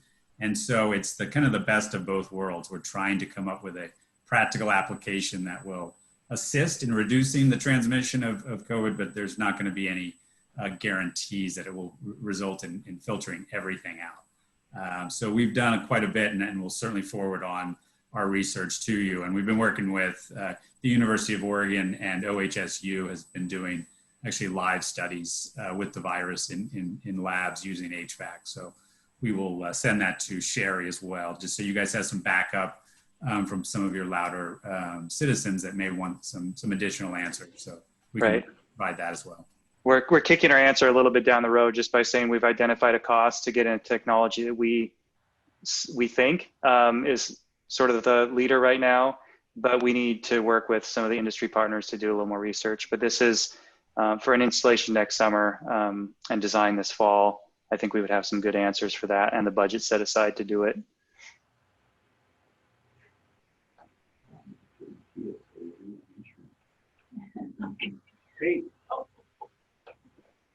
Great questions. So for the school district that isn't swimming in money, which is all of them, you probably want to know what you can do without doing everything. So working with James and Sherry, we've identified some scenarios that might be a little bit more digestible. Scenario one is all in. So essentially we're looking at this in terms of taking a 15-year loan and applying all of your SB 1149 money, existing and for the next 5 years until that program sunsets, and looking at the cash flow. So the first column is the total cost of the project without any subsidies, incentives, reimbursements. The second column is the debt service on that 15-year loan for the first 5 years, while SB 1149 is providing about $135,000 a year contribution. The second or the third column is the remaining debt years 6 through 15, where the SB 1149 is no longer part of it. So you see that as a slightly higher number. So scenario one at the 15.5 million is essentially $1 million out of pocket. The SB 1149 starts to pale in comparison. So that would be a total out of pocket annual of between 950 and $1,050,000 per year on that loan. That's a lot. It's a tough choice because there's a lot of things that need to get done. So scenario two is one where we've just taken out that roof discussion because that can be addressed differently. So not a huge amount of money, but it does bring your debt service down into the 800 to 900,000 range. Scenario three, and this is one that we really want to recommend as the bare minimum to seriously consider, is this is HVAC at the 3 elementary schools, HVAC plus, all of the other benefits that I explained earlier, plus all of the lighting at all of the schools. So this is more in line with what we've been talking with Sherry and James about over the last few months. in terms of what might be palatable. This is negative $422,000 a year cash flow to the district, going up to about $530,000 average for the last 10 years of a 15-year loan.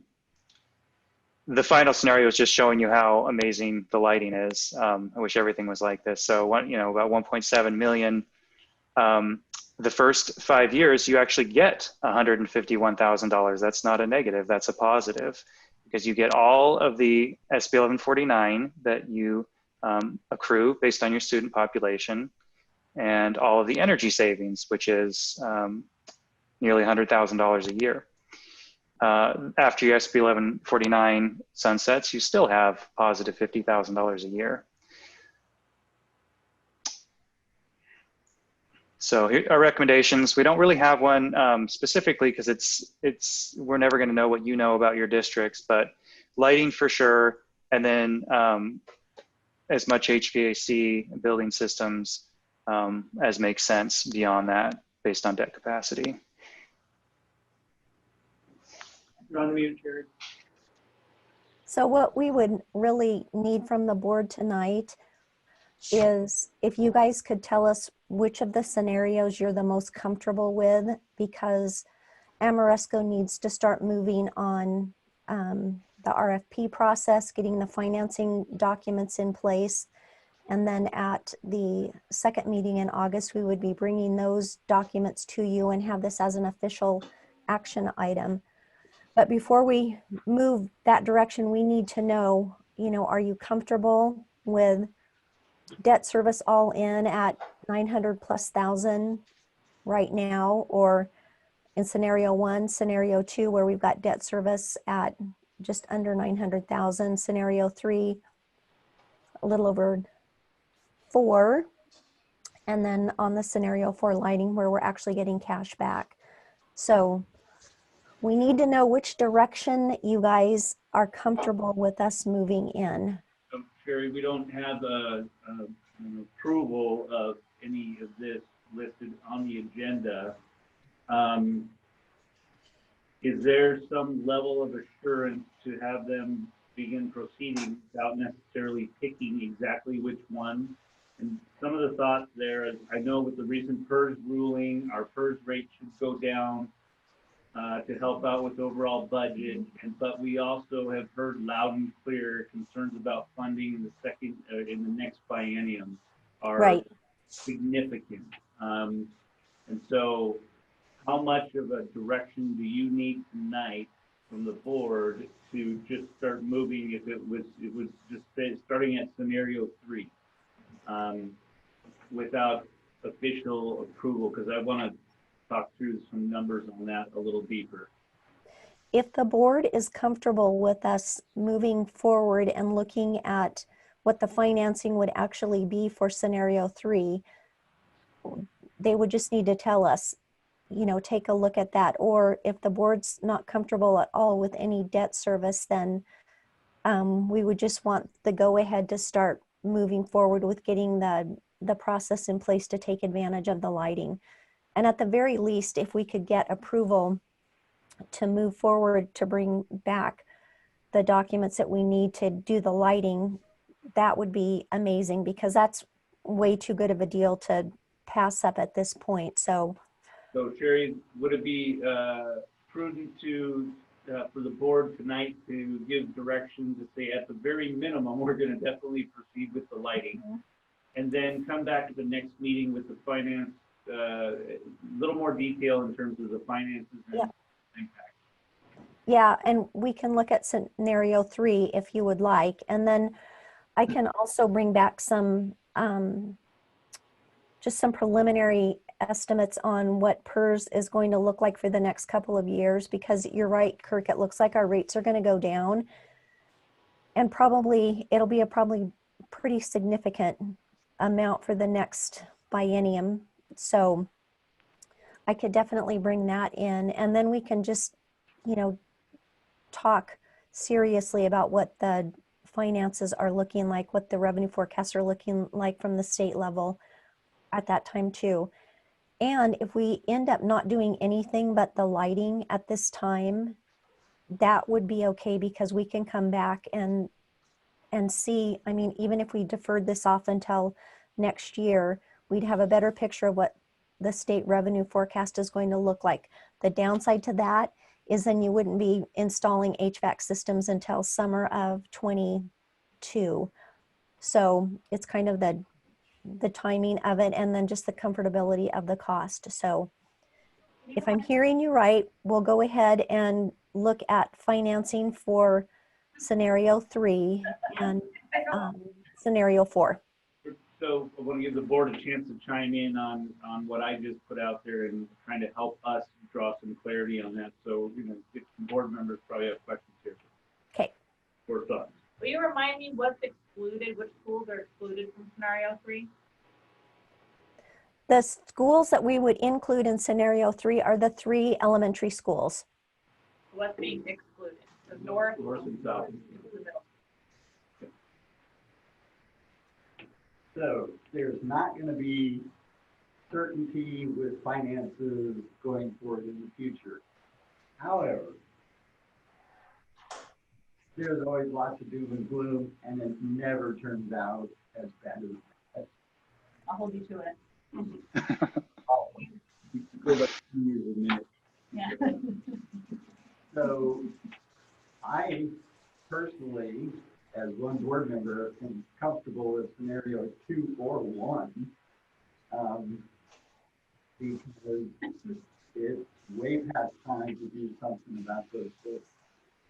And the smoke, the air quality, losing days of teaching all over the place because the facilities aren't adequate. But it seems to me that there was something in the budget for some HVAC in this last budget cycle. Is that correct, Sherry? Kurt, can you repeat that for me? I can't hear Debbie. Yeah, Debbie's recollection was budget committee meetings and the conversations we had around this and putting the district in a position to pursue the HVAC in this budget cycle. Some level of HVAC. And I believe a lot of what we talked about was the installs will not go in until next summer for the HVAC because right.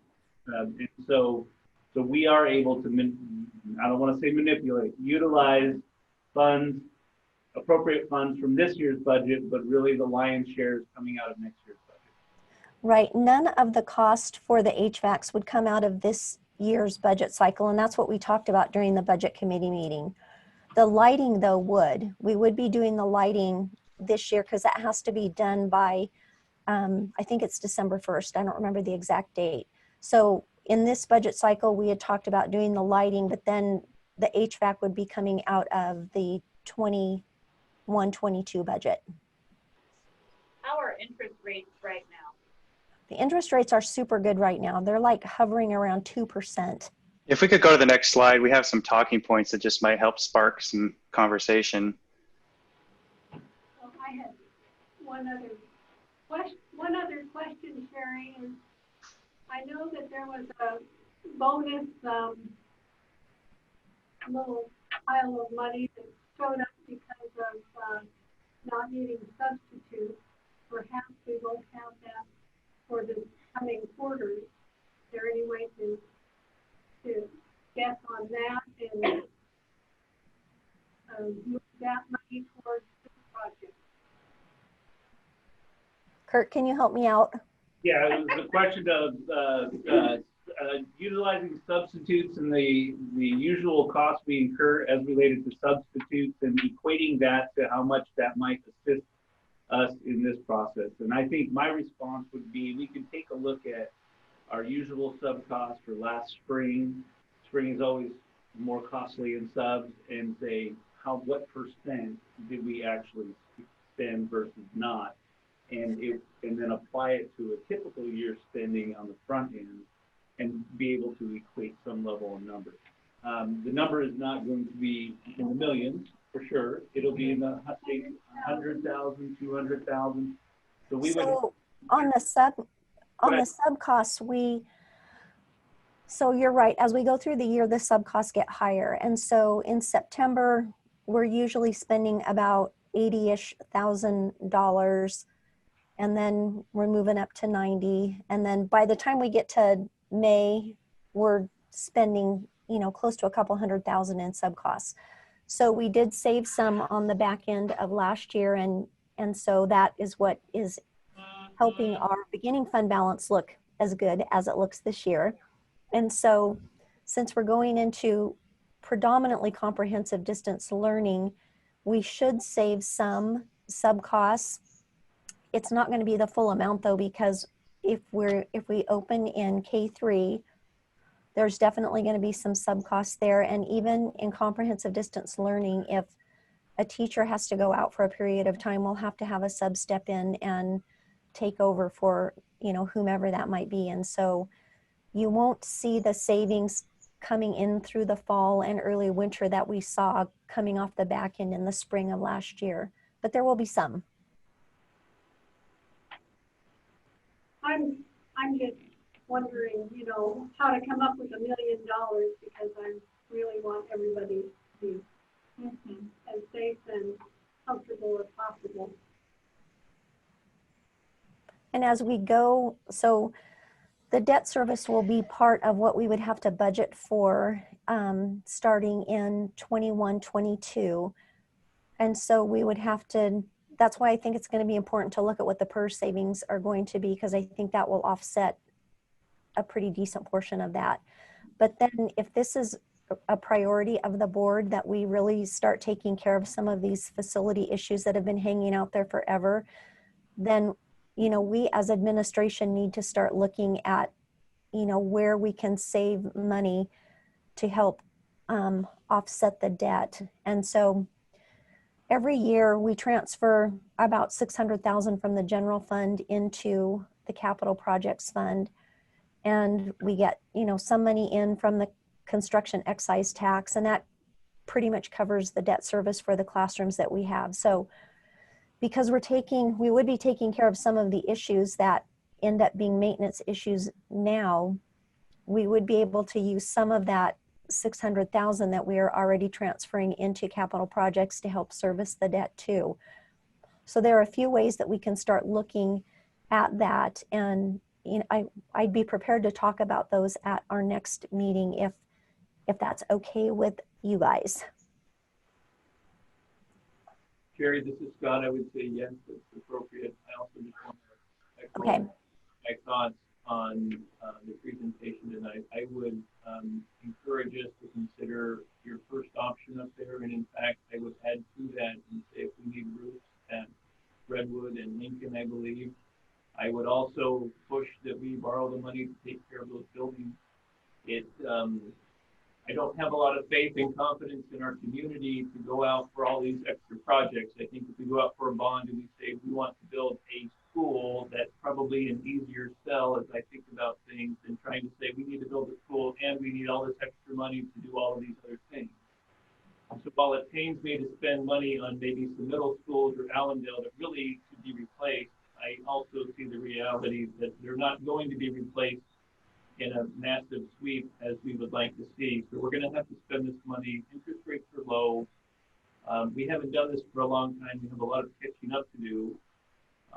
This will put our feet to the fire to find ways to provide money for the debt service, but we need to do what we need to do to take care of the schools. So I would encourage the board to be more proactive and not less in this scenario. Let's do what we need to do to take care of the facility. This is Brian. I would tend to agree. When I look at our pillar that discusses practicing equity, that would help me to lean towards the scenario 2, where we're doing the HVAC at all 5 schools and we're not leaving the middle schools behind. So that's, you know, I could probably be talked into even scenario 1.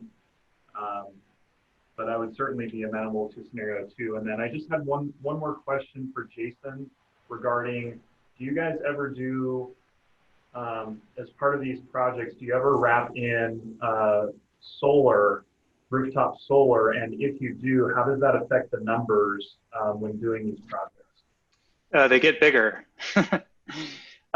Solar essentially is great if it meets one of your goals. So if it's something that a district is trying to do anyway, if it's required based on a capital spend, that sort of thing. So that's what we're doing at Phoenix Talent.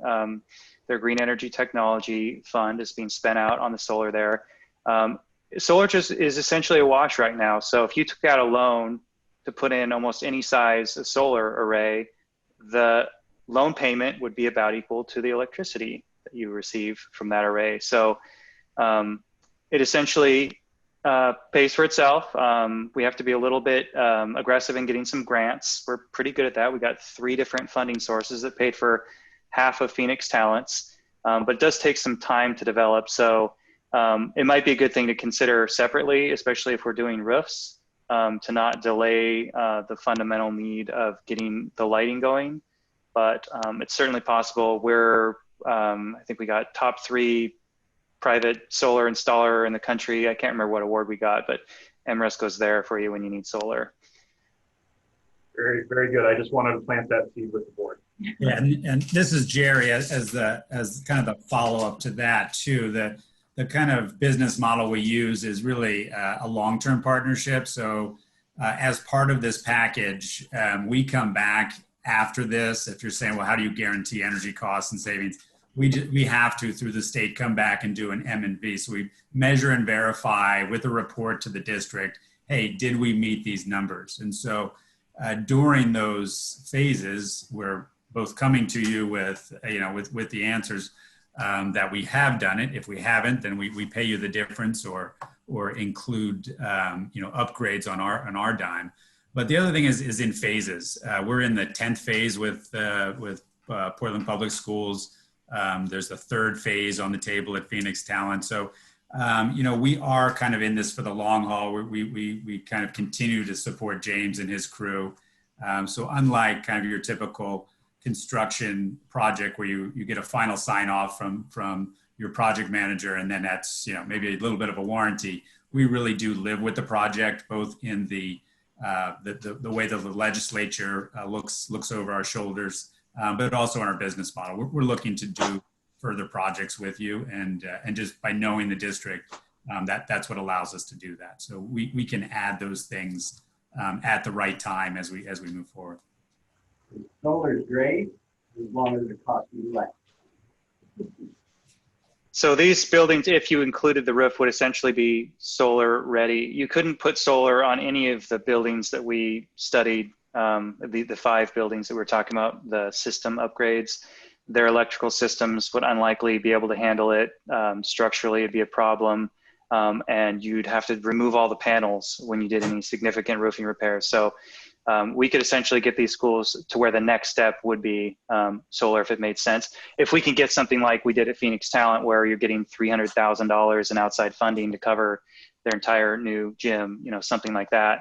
And we keep your clients like you in mind as those grants become available. We'll see something and say, oh, that would fit perfectly down at Grants Pass, and present that, in another phase. So it definitely is, this leads towards something like that. I don't necessarily want to bog any of this down by fully developing a solar for any of these at this point, but that's up to you. Unfortunately, Redwood is a 94% efficient location, but with the roof, it's a 0% efficient because we just can't afford it. That's where solar number 1 was going to go before we put it out on transportation because of the roof issues. But anyway, that's just a sidebar. That Redwood was the key 5 years, 6 years ago when we looked at it, but with the roof issue, wouldn't happen. We have an idea about how much it would cost to replace the roofs at Redwood and Lincoln? I believe the question was cost for roofs at Redwood and Lincoln. I believe the number we used in the past was about $500,000 each. Yeah, it's about $450,000 a piece. Both stripping off the metal, making sure everything's good to go for a 3-tab, 30-year 3-tab on that, because it's the slope is so great. You would just do a 3-tab, like what's on your roofs or on your home. Thank you. All right, so we're going to move this along. I think what I've heard from the board is that we are open for option 1 or 2, so I don't see any heads nodding to the negative on that. So let's move forward with that. Maybe you can even bring back costs and projections for putting 2 more roofs on Redwood and Lincoln, and we can also talk about that in the future and see what we come up with. All right. Okay. Thank you guys for the discussion. I appreciate it. Thank you, board. The one thing to keep in mind is if you did go with scenario number 2 and the funds were there, it would be pretty easily to roll that $1 million into those roofing, which is scenario 1. Because like Jerry, like they all say, it's an open book, and any of those savings, when we start to generate savings, that could be carried over into those roof overlays, which is what scenario number 1 is. So there's lots of good options there. Right. Scenario 1 comes with $1 million of contingency. We have a really good track record of not using that. That's not 100% guaranteed, but you can essentially go in with something like scenario 1 and just hope that nothing goes bump in the night and everything's out on the table. So if there's a contingency amount that's unspent, it can certainly be used. And the lender actually appreciates when the funds are all used for additional work. So I think scenario 1, with that flexibility, with it covering everything, sounds like that's what we'll pursue with developing a contract and financing. And you guys have a lot to talk about in the meantime, but we'll see you in a couple weeks. Thank you so much, Jason and Jerry. Appreciate all your work with us on this as well. It's been fun. Yeah, great. Thank you all. Thank you, everybody. See you in a couple weeks. Todd's got it. That's good. We'd like to see the last slide. The next slide, please, Todd. Sure. No. There you go. Jace, did we lose Jace? I'm here. No, if you want me to read my slide, as I've never been told to do in public speaking. Yeah, warm, safe, and dry. That's what we're trying to sell you here. Well, that one is kind of it's been gaining strength. It's kind of the baseline of really looking at your school. You know, that seismic. Does it have the AC and the cooling, and are the roofs in good condition? So these are just baseline conditions that you can really look at each of your schools as your citizens say, hey, you know, how is that school? And you're mentally, you know, is it safe, warm, and dry? Then that's a great baseline. Then you can really educate kids and have a solid place of work for your staff. So that's kind of the main thing that this investment will take care of. Yeah, we talked about number 2, the large contingency. Like I said, it's $1 million because we cannot exceed that, or we're paying for it. And that's ours to look at together, to use together. Interest rates historically low. Our finance manager just noted that his last one, he closed at 2.25%. I just refinanced my house at 2.75. You're essentially, the amount of interest you're paying is small. So in a way, you're just sort of spreading the costs out and getting the benefits now. So it makes sense. And I think you see that $1.3 million in outside funding, noting there's a little bit of an urgency for the energy trust piece. Amoresco manages the work. So we're a general contractor, single neck to ring, as we say it, turnkey, guaranteed not to exceed, open book. We've worked with multiple local contractors. It's almost entirely local to develop this work. So this would be quite a few local jobs sustained for about a year. And I talked about you spending the improvements now, getting the improvements now and spreading it out. Reduces future deferred maintenance liability. So you're not adding that on a future bond. We really hope you can pass one of those someday. So that's a good strategy. We talked about that. We'll pursue loans that avoid prepayment penalties. So there's some flexibility going forward if you do ever roll this into a bond or something like that. Jerry and Jason, thank you so much. We learned a lot and are excited to move forward. All right. Great. Thank you. Thanks, everyone. Have a good night. All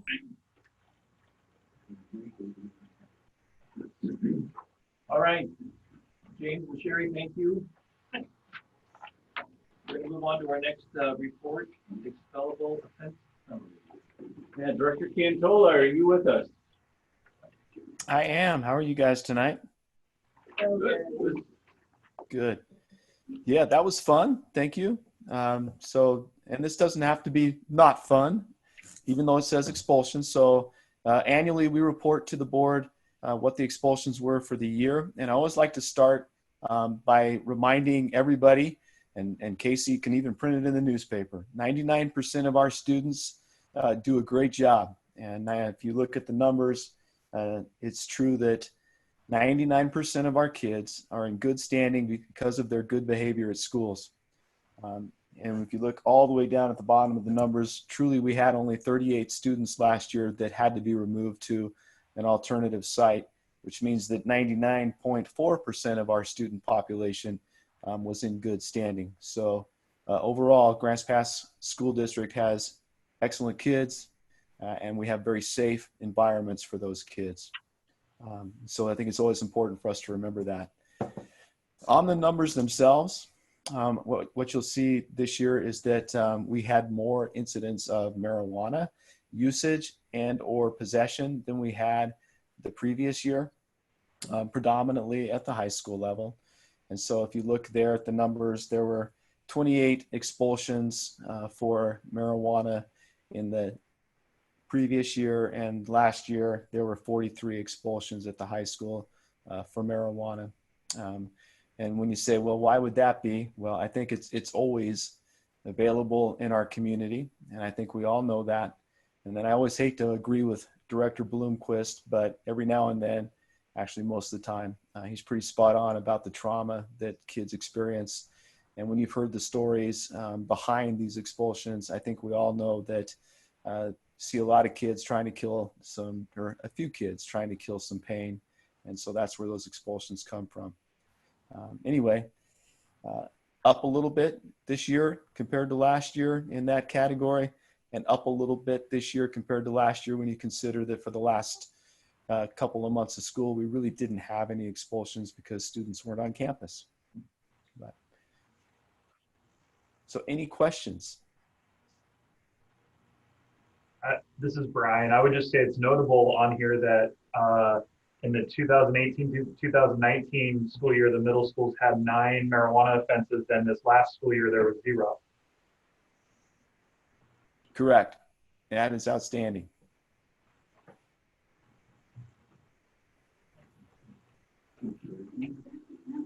Well, thank you. I appreciate the perspective that 99.4% of our children are doing well. I think that is something that needs to be stated. Oftentimes we only hear about the bad things that are going on, and we fail to recognize it. So thank you for leading with that. Thanks. Any other questions then? All right, our next item is our district communication plan. Yeah, Kristen, are you with us? I am. Good evening, everyone. Report not Sherry. Yeah. Do we need like a 7th inning stretch or something before we get started? Go ahead.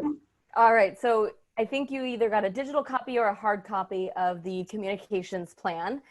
And it is in 2 formats. Of course, one of the keys to communicating effectively is making sure that important information is delivered in a variety of ways. So there's not much different from them other than the table is going to kind of be a quick list of some of those goals and strategies, whereas the plan that is in this pretty document is going to go into a little more detail and kind of break down some of those strategies and how we will accomplish them in a little more depth. So if we want to head to the next slide, Todd, I'm just going to kind of give a quick summary and just kind of let you know what are some of the things that we've hit on just in the few months that we've kind of started creating a communications plan. So obviously when I hopped on board, we were in the middle of a school closure. And so just making sure that we were communicating anything was kind of our goal at the time, was making sure that all of these changes and as they were happening were being communicated. And in the middle of working on the school closure and now kind of reinventing what school looks like, we've been coordinating what a communications plan is going to be moving forward. So plenty of downtime to be working on this. But thankfully you guys have been patient with us bringing this to you. And so in between ODE meetings and new guidance, we've been able to put this together. So what are our goals? And you can go through and read each individual one, but I know this is a long board meeting, so I'm just gonna kind of summarize those, but we're really looking to, first and foremost, inform. And so increasing awareness and ultimately building pride in our district and schools. When we inform, we also engage. And so we want to engage our parents, students, staff, and community in what we're doing and build relationships, and building relationships beyond just our school walls, but with businesses, community groups, and the media. And so who are our audiences? And as you look at the communications plan, you'll see that we're trying to hit on all of those key audiences. They're listed there: staff, students, parents, community businesses, faith community, community organizations, city, county government leaders, realtors, and news media. So how will we do it? Communicating early, communicating often, and communicating effectively. You can kind of see the pyramid there. We really want to make sure that when we're communicating information, that it's kind of going in a communication chain. So we're making sure that people are learning it in the order that they need to learn it. There's nothing worse than, you know, having something printed in the media that your staff had no idea about. And so just kind of creating some of those protocols to make sure that we're addressing that communication chain in the order that we would like it to be in. So moving forward, a communications plan. Our first communications plan is really going to guide our efforts. And I would say just keep in mind that some of the goals that you see may have to be reimagined or reinvented in this current time that we're in. Obviously, we're not all able to all meet in a room. And so some of the things that we want to do with some of our stakeholders and audiences might have to happen a little differently in the current time that we're in. And so some of the goals that are outlined in this plan are all about communicating effectively, and communicating effectively with those audiences. So our staff, students, parents, families, community, volunteers, and media. And so really we want to boost engagement, positively impact culture and climate, increase school district pride, and better inform. And Todd, if you want to go forward just I think 2 slides. So our goals are communicating effectively with all those audiences. And so then what are our strategies to do that? And so again, these are just, you know, some bullets from this communications plan.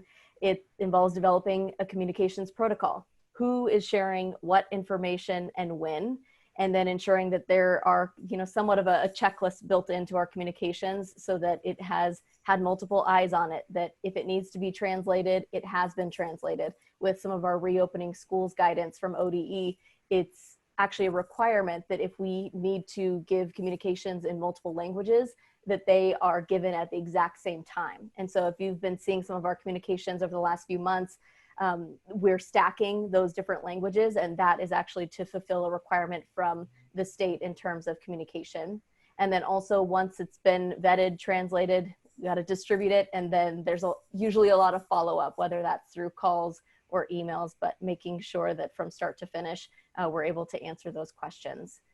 Some of the other strategies, we've talked about implementing staff and family electronic newsletters. This is something that we've talked about a lot with these COVID times, because everything had to go digital. So there was a lot of communication, and it could be a lot depending on how many students you had in how many schools. And so we talked a lot about the implementation of a newsletter. And so things that aren't super timely, it's not an emergency, we can compile some of that information and create a weekly newsletter or a monthly newsletter in terms of a staff newsletter to just kind of limit that information overload and compile things that aren't as pressing. And really it just provides another platform to highlight good news about students and staff. We can send press releases. We can invite people to come check out things that are going on in our schools, whether that's community stakeholders or the media, but a newsletter allows us to make sure that we just have one more way of highlighting things that you may not see in the paper or on your local TV news. A few other strategies: updating vision and mission. That's something that the board has been working on. And so in your communications plan on the document, not the table, you'll see that those beliefs and pillars have been implemented into that plan, and I'll continue to adjust those once we've taken the draft off of that. We want to increase our online presence. Now more than ever, people are getting their information from social media. So we want to make sure that we are a presence on social media. We want to provide opportunities for input that don't require attendance at a meeting. That was something we had talked about before COVID was a thing, and now it's more important than ever. We aren't able to gather like we used to, and so how can we find ways to get feedback and to engage our parents, our students, and our community without the usual means of gathering? And so Facebook Live town halls, Zoom, sending out surveys, having a comment box that's more easily accessible on our website. And then another strategy, establishing meaningful relationships with media and other community groups. And so if we want to be able to get our message to a more broad audience, then we've got to create those relationships with other partners that can share that information. And so I think I touched on this, but just keeping in mind that some of the strategies that we're talking about may have to be reimagined due to the current circumstances. And because this is the district's first communications plan, our ideas and our strategies may evolve or shift over time based on our need or just finding what's working, what's not, which is an interesting time. You know, what's worked before may not work now just because of the current circumstances that we are in. So it is a evolving, living document, and I anticipate it will be at least for the next year or so. And just to give you a little information on where we're at so far. Obviously, I'm coming into a brand new role, so I don't have something to look back on. So what I really have been trying to key in on is just the things that I've seen so far, whether that's social media metrics or a survey that we had put out after distance learning in the spring. And so when we're talking about gauging success, you know, looking at metrics, looking at how many people are visiting your website and what pages they're visiting, and giving a survey is a really easy way to try to find out if things are working. So in that survey about GP Learn at Home, we actually had asked families how satisfied they were with communication from the district and schools. And so you can see based on the 1,500 some responses, nearly 45% rated their level of satisfaction with a 5 or very well informed. Right after that, 29% rated it as a 4. Only 8% rated it as a 2 or lower. And so while you may have heard, you know, differing opinions based on information overload or I'm not hearing enough, I mean, you could ask any person, you might have heard something different. This really reveals that of the communication that we were putting out, people felt informed about what was going on. And then I went ahead and looked back at our social media metrics. I know several of you keep up on what we're doing on social media. For others, this might be like, what in the world are you talking about? So I'm happy to kind of dive deeper if you need a little more explanation. So what I did was I just went back and looked at 6-month chunks. And this is just looking at our Facebook page, which is the longest standing platform that the district has. And so you can see the thumbs up, that would be your likes. And the graph there is talking about your reach. And so that is how many people are seeing the content that you're putting out, regardless of if they actually like or follow your page. And so that reach could be because it's something that people are sharing or they're commenting and it's showing up in their friends' feeds. And so you can just see throughout there in 2018, the last 6 months of 2018, we had a 5.21% increase in our likes. Our reach was at about 4,500. And then you can see there on out, it continued to rise. In 2019, because you'll see there's a difference in the first 6 months of 2019 and the last 6 months of 2019, we had a bond going out. There was some paid advertising that was taking place. And there was some sort of headline that may have been being shared around that time, I think, when we went back and tried to look at the archives. But you'll see that even in that time where we had paid advertising, if you look at our likes and our reach at the first 6 months of 2019 to where we're at for the first 6 months of 2020, we're at a nearly 30% increase in our likes, which is just a huge increase from where we're at as far as metrics go back for Facebook. And our reach is at nearly 27,000 people for the first 6 months of 2020. And in months prior, we were at about 4,500, 6,000, 5,000. And again, there was that 6 months of 2019 where we did see a pretty good boost.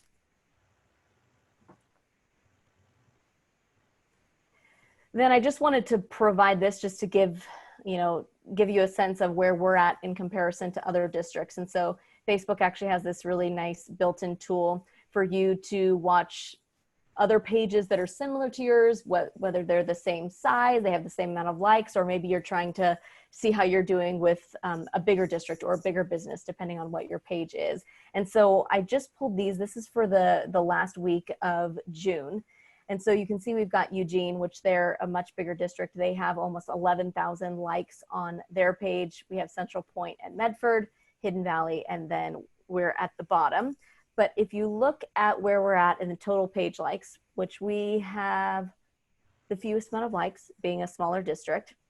But then if you look at the engagement for that week, we blew everyone else out of the water. And so that's a really good sign that what we're posting is actually resonating with people. They're engaging with it, whether that's sharing, liking, or commenting, and they're sharing it out, which means that additional people are seeing that. They're not just looking at it and continuing to scroll past. So that means they're engaging, they're seeing it, and hopefully they're ingesting the information, especially when it comes to important things like the reopening of schools. If you want to go to the next one.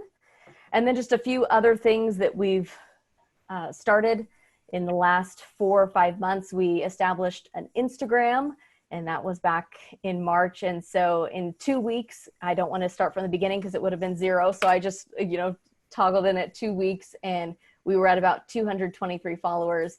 And since then, our following has increased 186%. We're now at 638 and 781 actually, because this I presented to our district office team a few weeks ago. And so it's gone up even more since then. We did establish a new Twitter account. It's actually the least used platform in our region. There are certain areas of the country that really use Twitter, but not in our region. So while we do have it, and it's just a medium for those who do enjoy using Twitter, I would say that our only real traction has been on posts that the Oregon Department of Education has retweeted. They have a much bigger following. We also have been kind of testing some new products just to see where we want to invest in improving our communication. So we tested a site called Padlet. And so it's actually a really easy way to crowdsource submissions from whether it's teachers, parents, or students, rather than having them submit it through an email where you then have to download it and it's in the mix of everything. Padlet allows students, families, teachers to upload written messages, videos, pictures, so really anything that you might be wanting to use for highlighting distance learning or something like that. They can really easily upload those. It has security features built in where nothing will actually go public until it's approved by whoever's running the platform. So when we used it for our Teacher Appreciation Week, I was going through and making sure that I approved things before they were actually seen on the platform for everyone. And so that's a totally brand new thing that we've tried. And we had 29 students and families that submitted pictures, videos, and messages, which in the influx of all the communication that we were putting out, I would say is pretty good considering Medford School District also tested that same platform. They are much larger. They received 52 submissions and they had been using it for several other things that they were putting on. And so I was pretty impressed with that. And if you saw any of our pictures or videos that we put together through Teacher Appreciation Week, that was all submitted by students and families through Padlet. We also have launched a later account, which allows you to put links onto your Instagram accounts. And I don't know how Instagram savvy or if you guys are participating in Instagram, but the one thing about Instagram is if you're going to, post an image about GP Online and say that you need to register, Instagram does not have a built-in feature where you can actually include a hyperlink. So you end up having to ask them to go to your main website and hope that they can find it, or tell them to go to another platform to find that information. And so there are different programs that allow you to actually create what they call a link in bio, and you'll sometimes see that hashtag. And it creates a link right there in your profile to where when they click on it, it pops up, it shows all of the images that you post on your Instagram, and all they have to do is just click on the picture associated with the information that they were hoping to find, and it will take them right to that link. And so that's been really helpful in people being able to get information that's on our website. You can only put one website in your Instagram profile at any time. And so that kind of allows you to have people constantly accessing information, and they won't go to an old link. It will always take them to the most current link. And we also hosted our first virtual town halls. And I know a few of our members were able to hop on and see that. That was the first time that we've done anything like that in the district.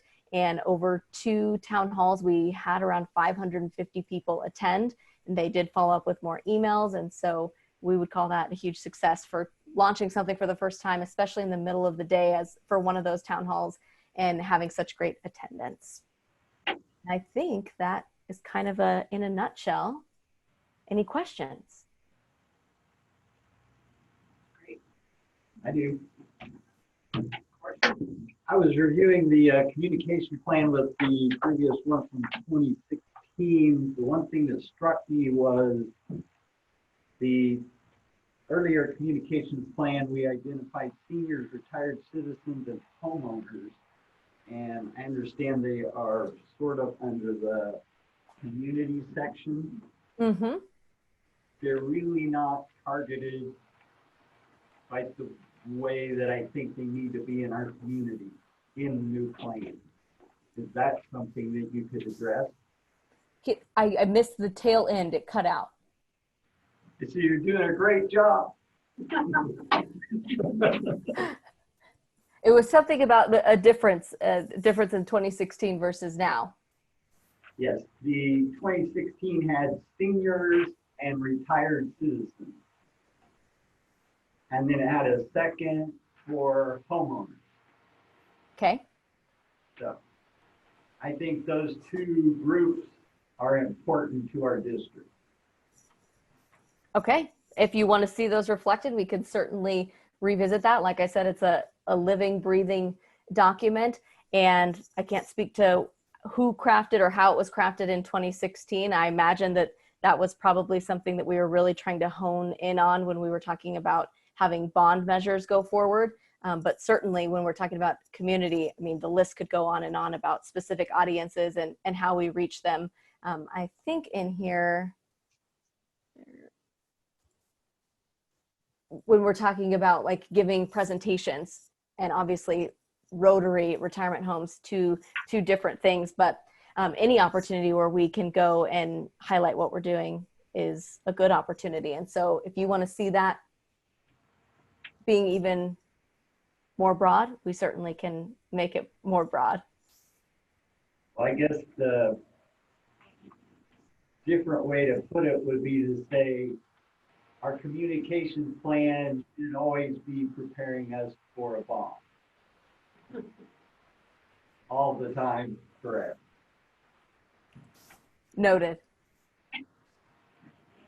The second thing about the communications plan, I'm just wondering about the budget behind it, because while it looks good, without any budget to cause the activities to happen, then it doesn't do as good a job as it could. So where do we find out about the budget part of it? So we have not outlined in detail the budget. Kristen and I have talked about a number of things, and we've secured whatever necessary items she's determined thus far. We did, by direction of the board previously, build in funds for communicating with our community and coming up with a plan to do that. And so, so there isn't a detailed budget to accompany this, but there is funds that, for intentional purposes of doing this work. Well, in the future, Scott will come up with some metrics to work that out. So Kristen, this is Scott. I just want to thank you for your presentation. I thought it was excellent. I appreciate your plan and the vision that you have for communication. I was unable to attend the town hall, but my wife did, and she said it was one of the best presentations from the school district that she's been able to participate in. So I just wanted to give you that feedback that it was well received, at least by my wife and many of her friends. They felt much more comfortable with the plans that we have moving forward and just the platform. So thank you very much for doing a great job. Thank you. Kristen, this is Brian. I'd like to just also say thank you, and also If you can help Gary get some more Instagram followers, that would be great. We got to get you that link in bio. We don't have enough in the budget for that. So. We can finance it. Interest rates are really Interest rates are really good. We'll finance it. Well, that's why we're always looking for bond measures.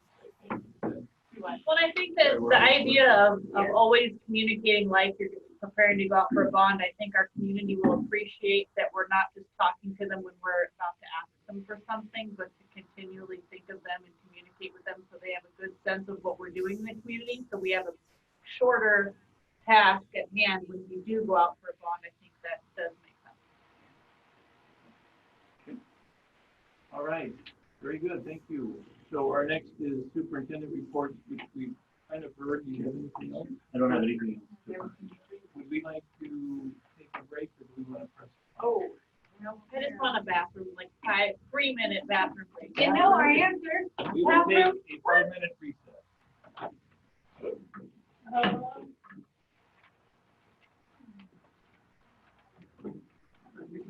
The attorney that was on television and wanted to break. He really didn't.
Meeting, now that everyone's back from their allowed 5-minute potty break.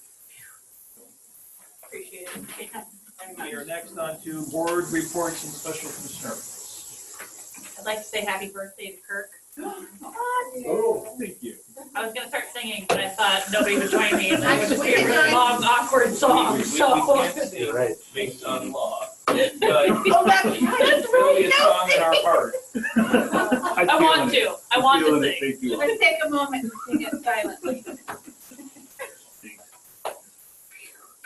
I thought, what a better way to spend a birthday. I told people, I'm choosing a 3-hour board meeting. 7 of the easiest Can we people keep it I've to that? ever met. I'm gonna You go want an do. answer? Well, we're gonna try. Finding out quickly. I'm a protein bar, we could call it a cake. Yeah, we go. Just blow it out candle. So I have 2 items, I think, that hopefully will be quick. The first is, I understand this is Levi's last board meeting, is that correct? And so we want to, at least, I believe that all of the board will join me in expressing our gratitude and appreciation for a job excellently done while you were serving with us. So thank you very much. Thank you for putting up with all of our strange, odd requests. And maybe Kirk, if you'd like to Well- introduce our new replacement. What a great intro. So, and replacing the Tanya Dome. So Tanya's I shared a little bit of the bio in the district bio in the communication to you all. We did when I moved here, and we didn't work together or anything. We both attended from Prairie, and she helped put together the baby shower for my firstborn.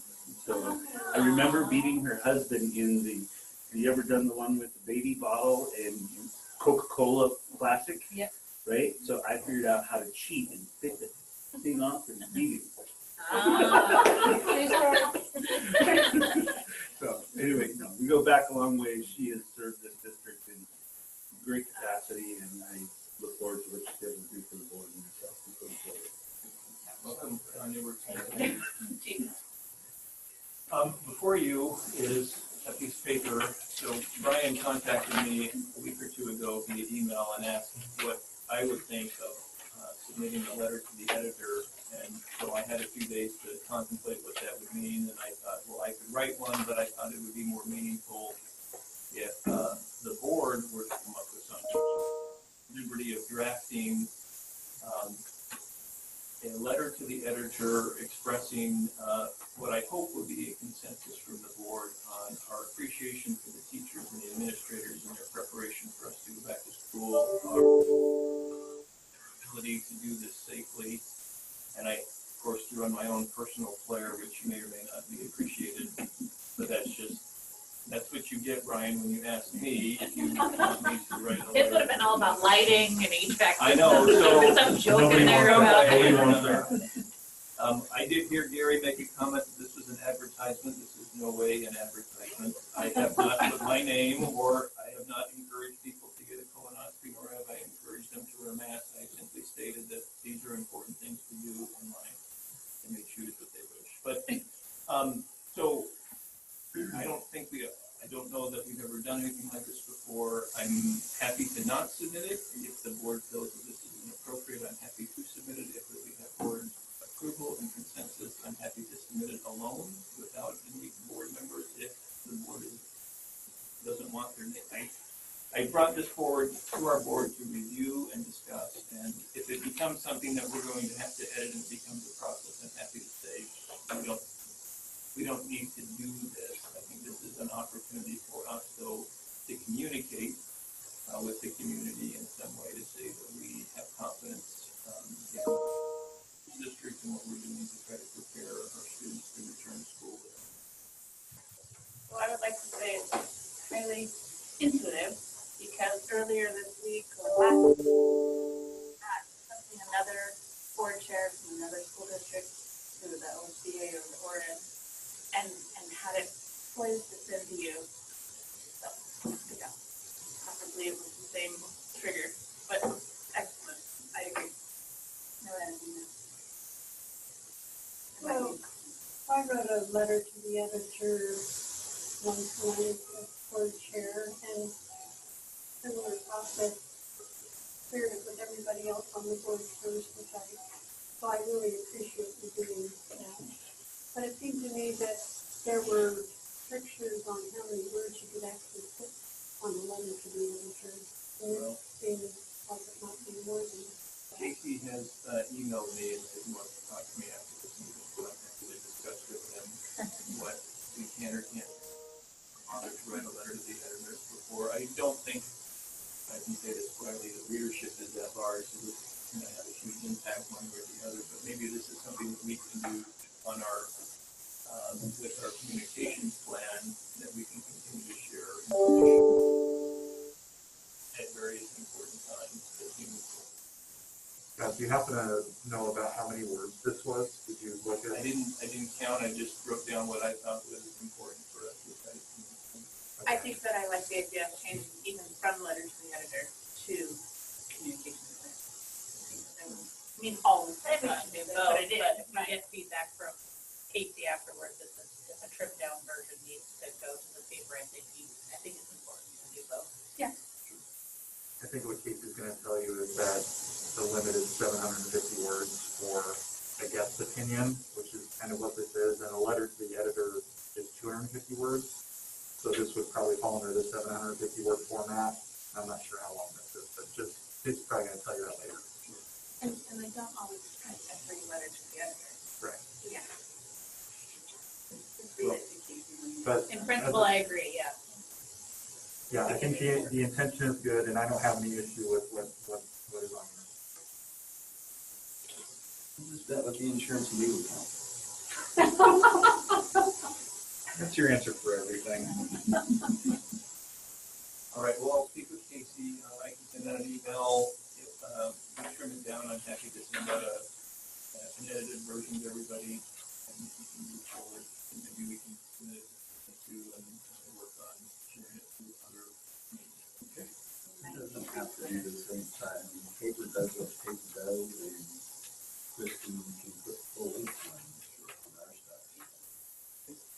All right. Well, nobody reads a lot of stuff on Facebook, I don't think, so it's not a reading forum, but We can we'll start a mean comment thread and they'll read it. read all of it. We all stop. Strategy. We all stop when you see 93 comments. All right, any other board reports or special concerns? All right, well, let's jump on to our hot topic item for the evening. So, action items. Why don't we just start off with 5.1, approval of Gilbert Creek and Portola Park. This is Member Durbin. I move that we approve the Gilbert Creek and Portola Park leases. Debbie Brownell, second. We have a motion and a second. We can open it up for discussion. Okay. So I don't think this is the appropriate time to approve these leases. We're going to do further work later in the year, having to do with our property and what should be done with them. And that would be, after that, would be the appropriate time to consider changing leases and things like that. Gary, is it fair to ask that what your intention with delaying this is looking into selling those? Is that your thought process? Just whatever comes from the board's review of the long-range facilities planning. Can I ask a question? Have excess property, we should give them for the distribution. So if they have a place in the distribution, that's great too. Under what scenarios would approving these preclude the district's ability to negotiate or decide what to do with excess property?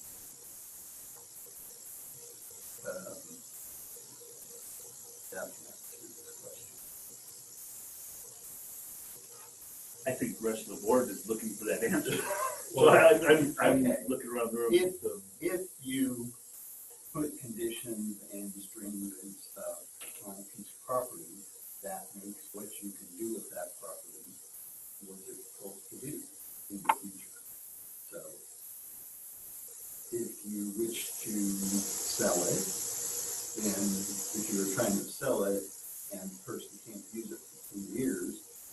clearly it doesn't have as much value as the city side can.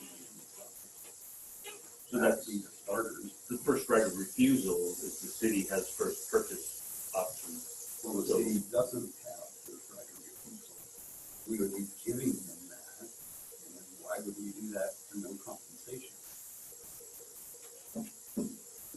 I mean, the city really likes us doing park for them. Clearly, we've done this park for them for 40 years, and we used to be supposed to get $1, but they didn't even pay us the dollars. Well, I guess my question would be, if the lease is in place and in 6 months we decide to sell it, and we go to city and they say they're not interested in purchasing it, so we can go sell it elsewhere, does the lease continue for the remainder of the 10 years once somebody else buys it? You don't get to just terminate the lease if they sell the property. And first right of refusal, same thing. Both of those things are encumbrances. So I would just say that Gilbert Creek Park and Eckstein Park, if the board decided to sell those properties and the city was not in a position to buy them, first of all, it would be devastating for our park system in the city, especially Gilbert Creek. That is a heavily utilized park. Is that the mission of District 7? Who uses parks? Children, families. The mission is to have a good relationship with our community, and I think we can be good community stewards and good community partners as we work with the city. And we certainly can. And it's worked well. Well, fan is kind of one way. We rarely get a break or any of the SPC or anytime we touch property, pretty much the tells us, yep, we just have to pay. They've never really given us a break. And yet, as a district, we're always going, yeah, we're not using that. We can use it for a park. But that doesn't further the district's mission. The city's mission is parks, not the district. I just had to brainstorm that we needed to connect to the city sewer and water on a couple of our properties. I think that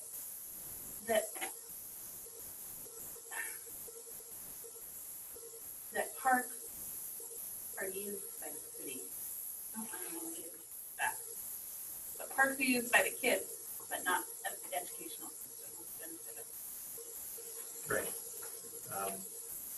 And Gary doesn't see a benefit to the arrangement that we've had for the last 40 years, but the school district has not had to do any of the maintenance and upkeep on those sites over the last 40 years. The city is, it's not like the city hasn't done anything. They have paid to maintain those parks and do any improvements on those sites. So it's not 100%, 0%. It's been a partnership. If I recall, weren't you, when we were looking at all of the architecture and the bonds, wasn't it your idea to question if we needed to use those properties at North?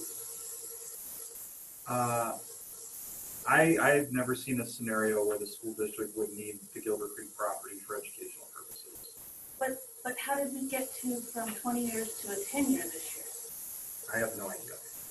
That was looking at the comfortability of the board and the preferences and the range of preferences by the city. So we'll have to go back to the prior board. This has been a board agenda item for multiple times over the course of the year. So we would have to go back to minutes and say where the board was at in terms of where they were comfortable. I was recommending a longer lease period, not a short lease period.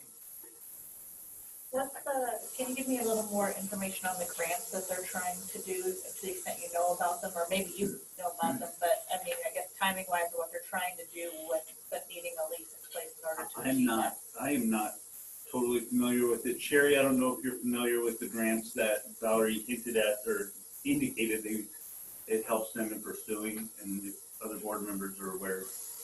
I don't know the specifics. They didn't tell us specifically what they were working on. And that was a while ago when they were talking about the grant option. So I don't know if they're still working on, on grants or or what the scenario is with that, with them. I'm not saying that we shouldn't do this. I'm just saying it isn't the right time in our calendar this year to take up this issue that has ramifications and encumbrances for the property. We should do that at the proper time, which is coming up here sometime later this year.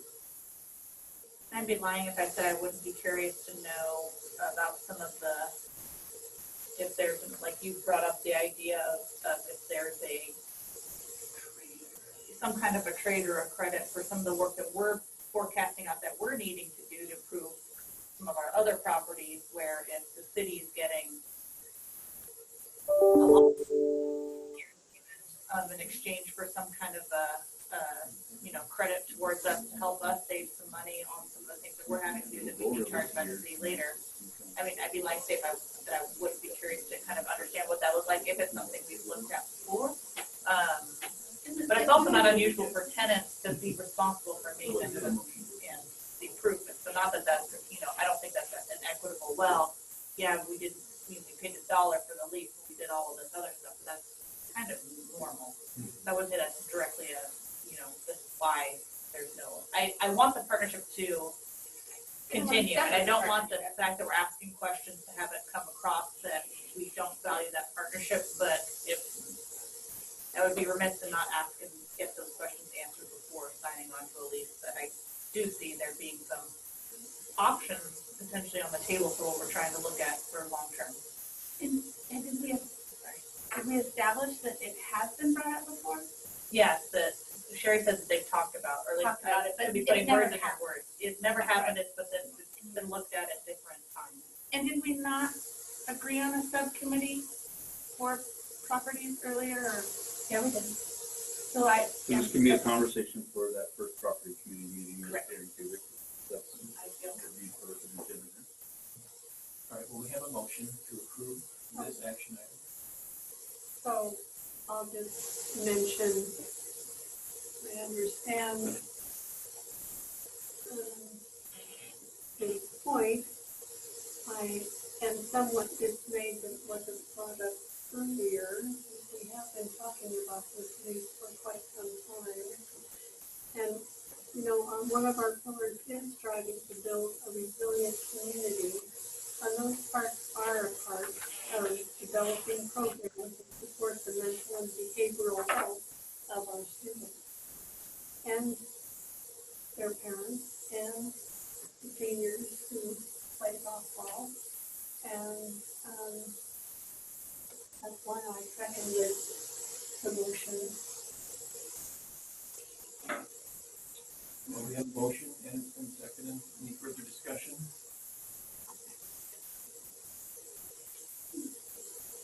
Sorry.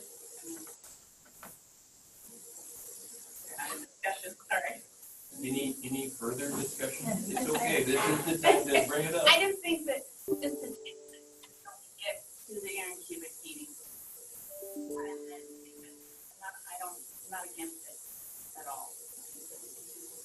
Benefit to it. Or put that out there on the table. I haven't heard anybody say they're against it.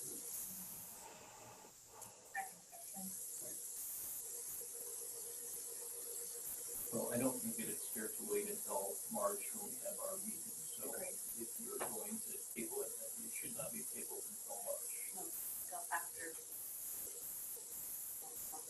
Whenever we can plan for the subcommittee to get together, have that meeting, and then come back with information for the board to make a decision at the very next meeting. Well, you made the motion, so if you would like to withdraw your motion, or we'll vote on the motion. So do we have to do that, or can we just have a motion to table it? She withdraws that, but somebody makes the motion to the table. Technically, the motion's out there, so it needs to be pulled back. If we're following the rules, we either vote or we pull back on the motion. This is Member Durbin. I withdraw my previous motion to approve the Gilbert Creek and Portola Park leases. So my second. So I think that there's a vote would be to give majority to withdraw. To withdraw it? Okay. So we could, Well, no, but just voting on the motion. Let's vote on my withdrawal. That would be my preference. Levi, would you make a roll call vote on the withdrawal of the motion, please? Member Wilson? Yes. Not like a trick question. Member Richardson? Yes. Member Brownell? Yes. Member Nelson? Yes. Member Coleman? Yes. Member Grange? Yes. Member Durbin? Yes. Okay, we have a new motion.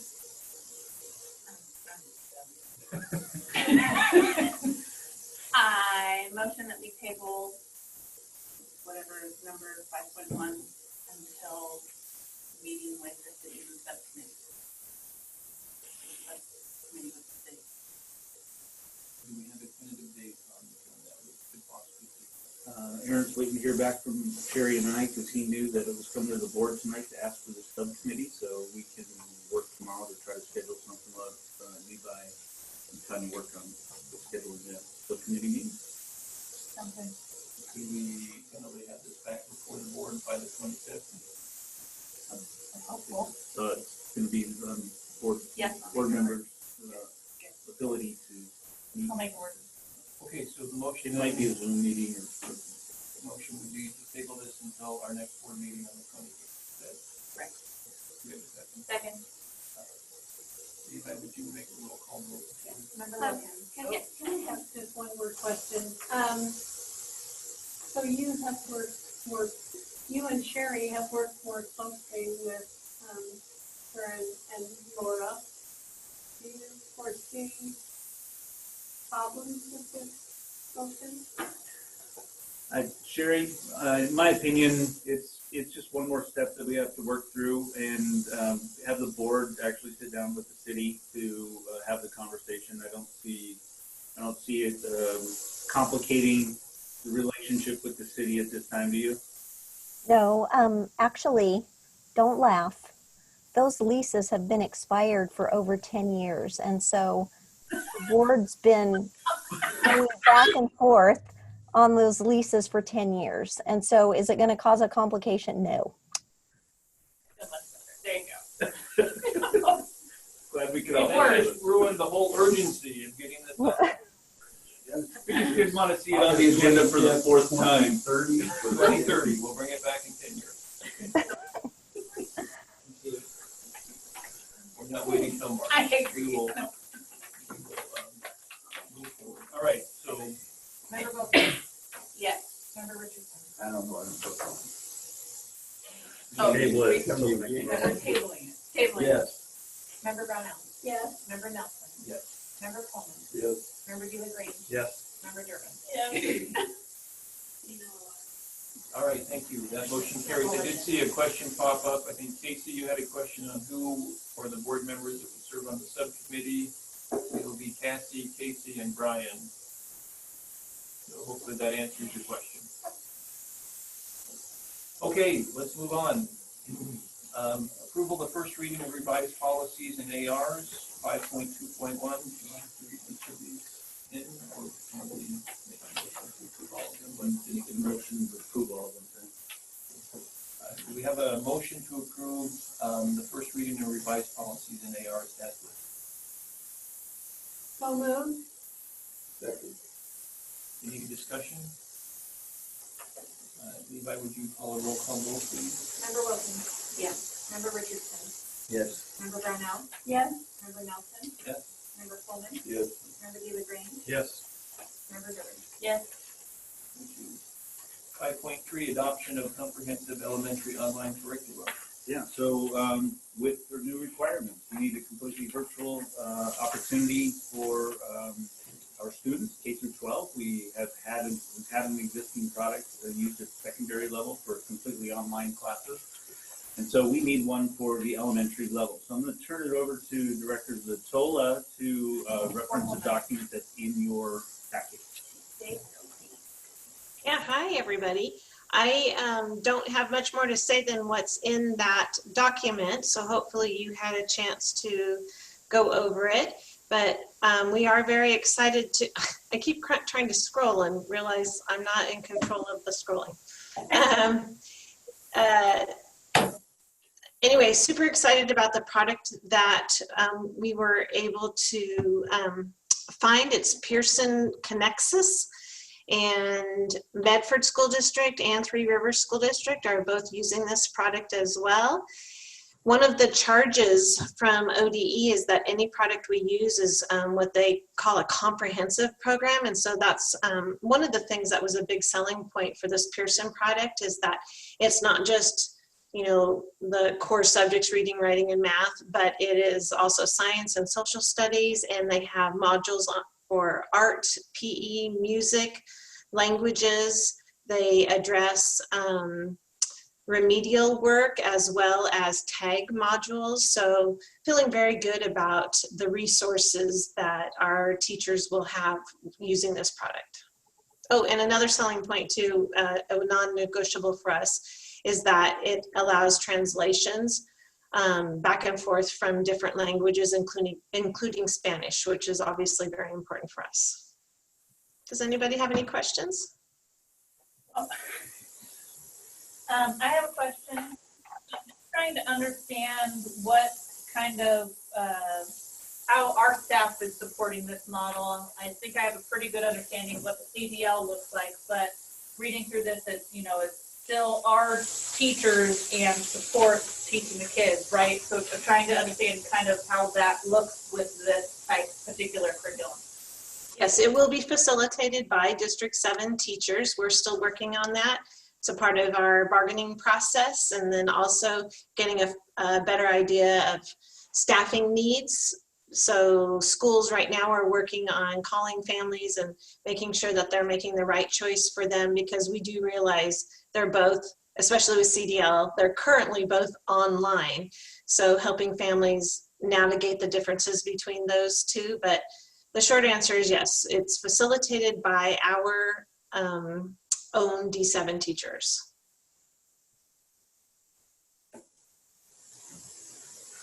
So Susan. Yes?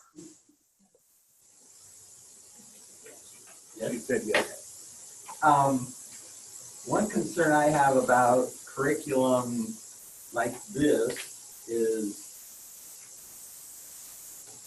one of the things we do at District 7 is we make things District 7-ish. And we don't really want exactly the same curriculum that, say, they teach in Portland. So what knobs and levers does the district have to make this fit our community? Yeah, well, and I would say that we teach to the Oregon standards. So that's just like Portland does. But yes, we do have the ability, and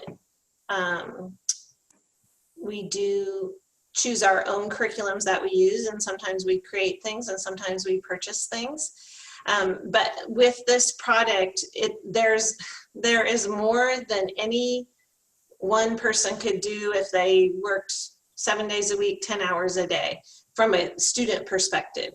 So there are lots of resources for teachers. Then the teachers will be the ones who, once they know who their students are, get to know those students, do their pre-assessments, all of the things that happen in in-person instruction as well. And then they will be going through the product and they'll make the decision. Okay, we want to do this part, we don't want to do that part. I want to put these two kids together and have them connect, obviously, electronically, and do this extension project while I pull this small group together, schedule a time for them to do some pre-teaching or some re-teaching. So it's completely customizable. Is the thought between having the GP Online being a different LMS than Canvas partially resource constraint? Because I attended both town halls, just in case different questions were answered. But trying to understand the reasons for the two different and why we're doing one for GP Online versus the CDL. I know there's an answer, I didn't really fully get it as part of the town halls for why there's two different ones. Yeah, resources, with time being the #1 resource. We do not have a lot of time right now to create our own fully operational online program. So that's a huge consideration right now.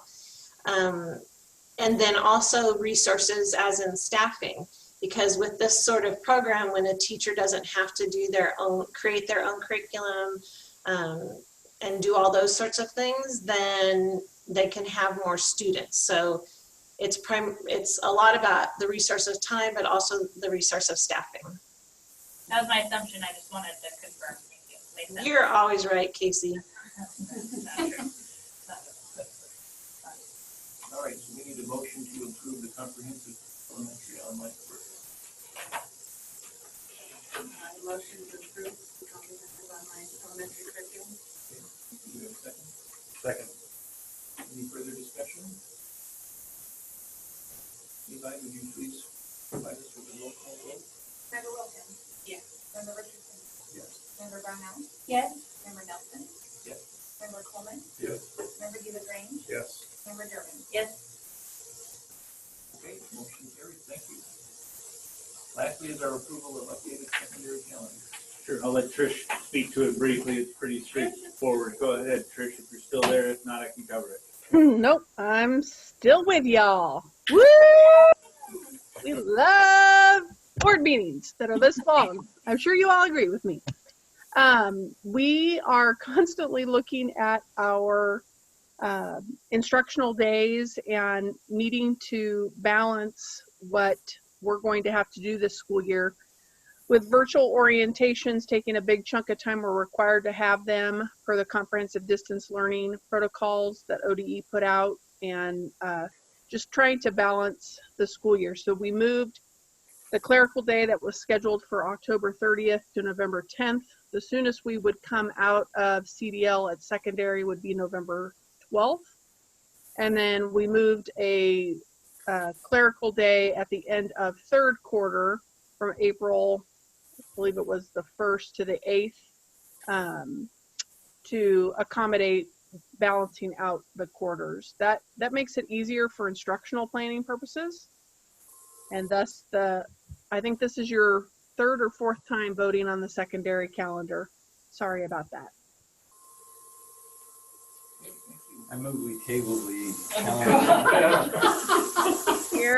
Gary, no. Till the next change. It does have a pandemic here. I can stick it in it. Guys, for lack of seconds. Yeah. That's good. Well, I'll make a motion, we accept this as proposed. Second. Any further discussion? Levi, would you please give us a roll call vote? Yes. Member Wilson? Yes. Member Richardson? Yes. Member Brownell? Yes. Member Nelson? Yes. Member Coleman? Yes. Member DeLaGrange? Yes. Member Durbin? Yes. Okay, thank you. Motion carried. Look how happy Trish is.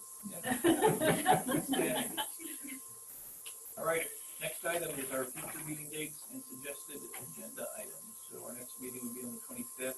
I believe we discussed previously to move all of these meetings to 5 p.m. because we'd like to stay until 10 p.m. here.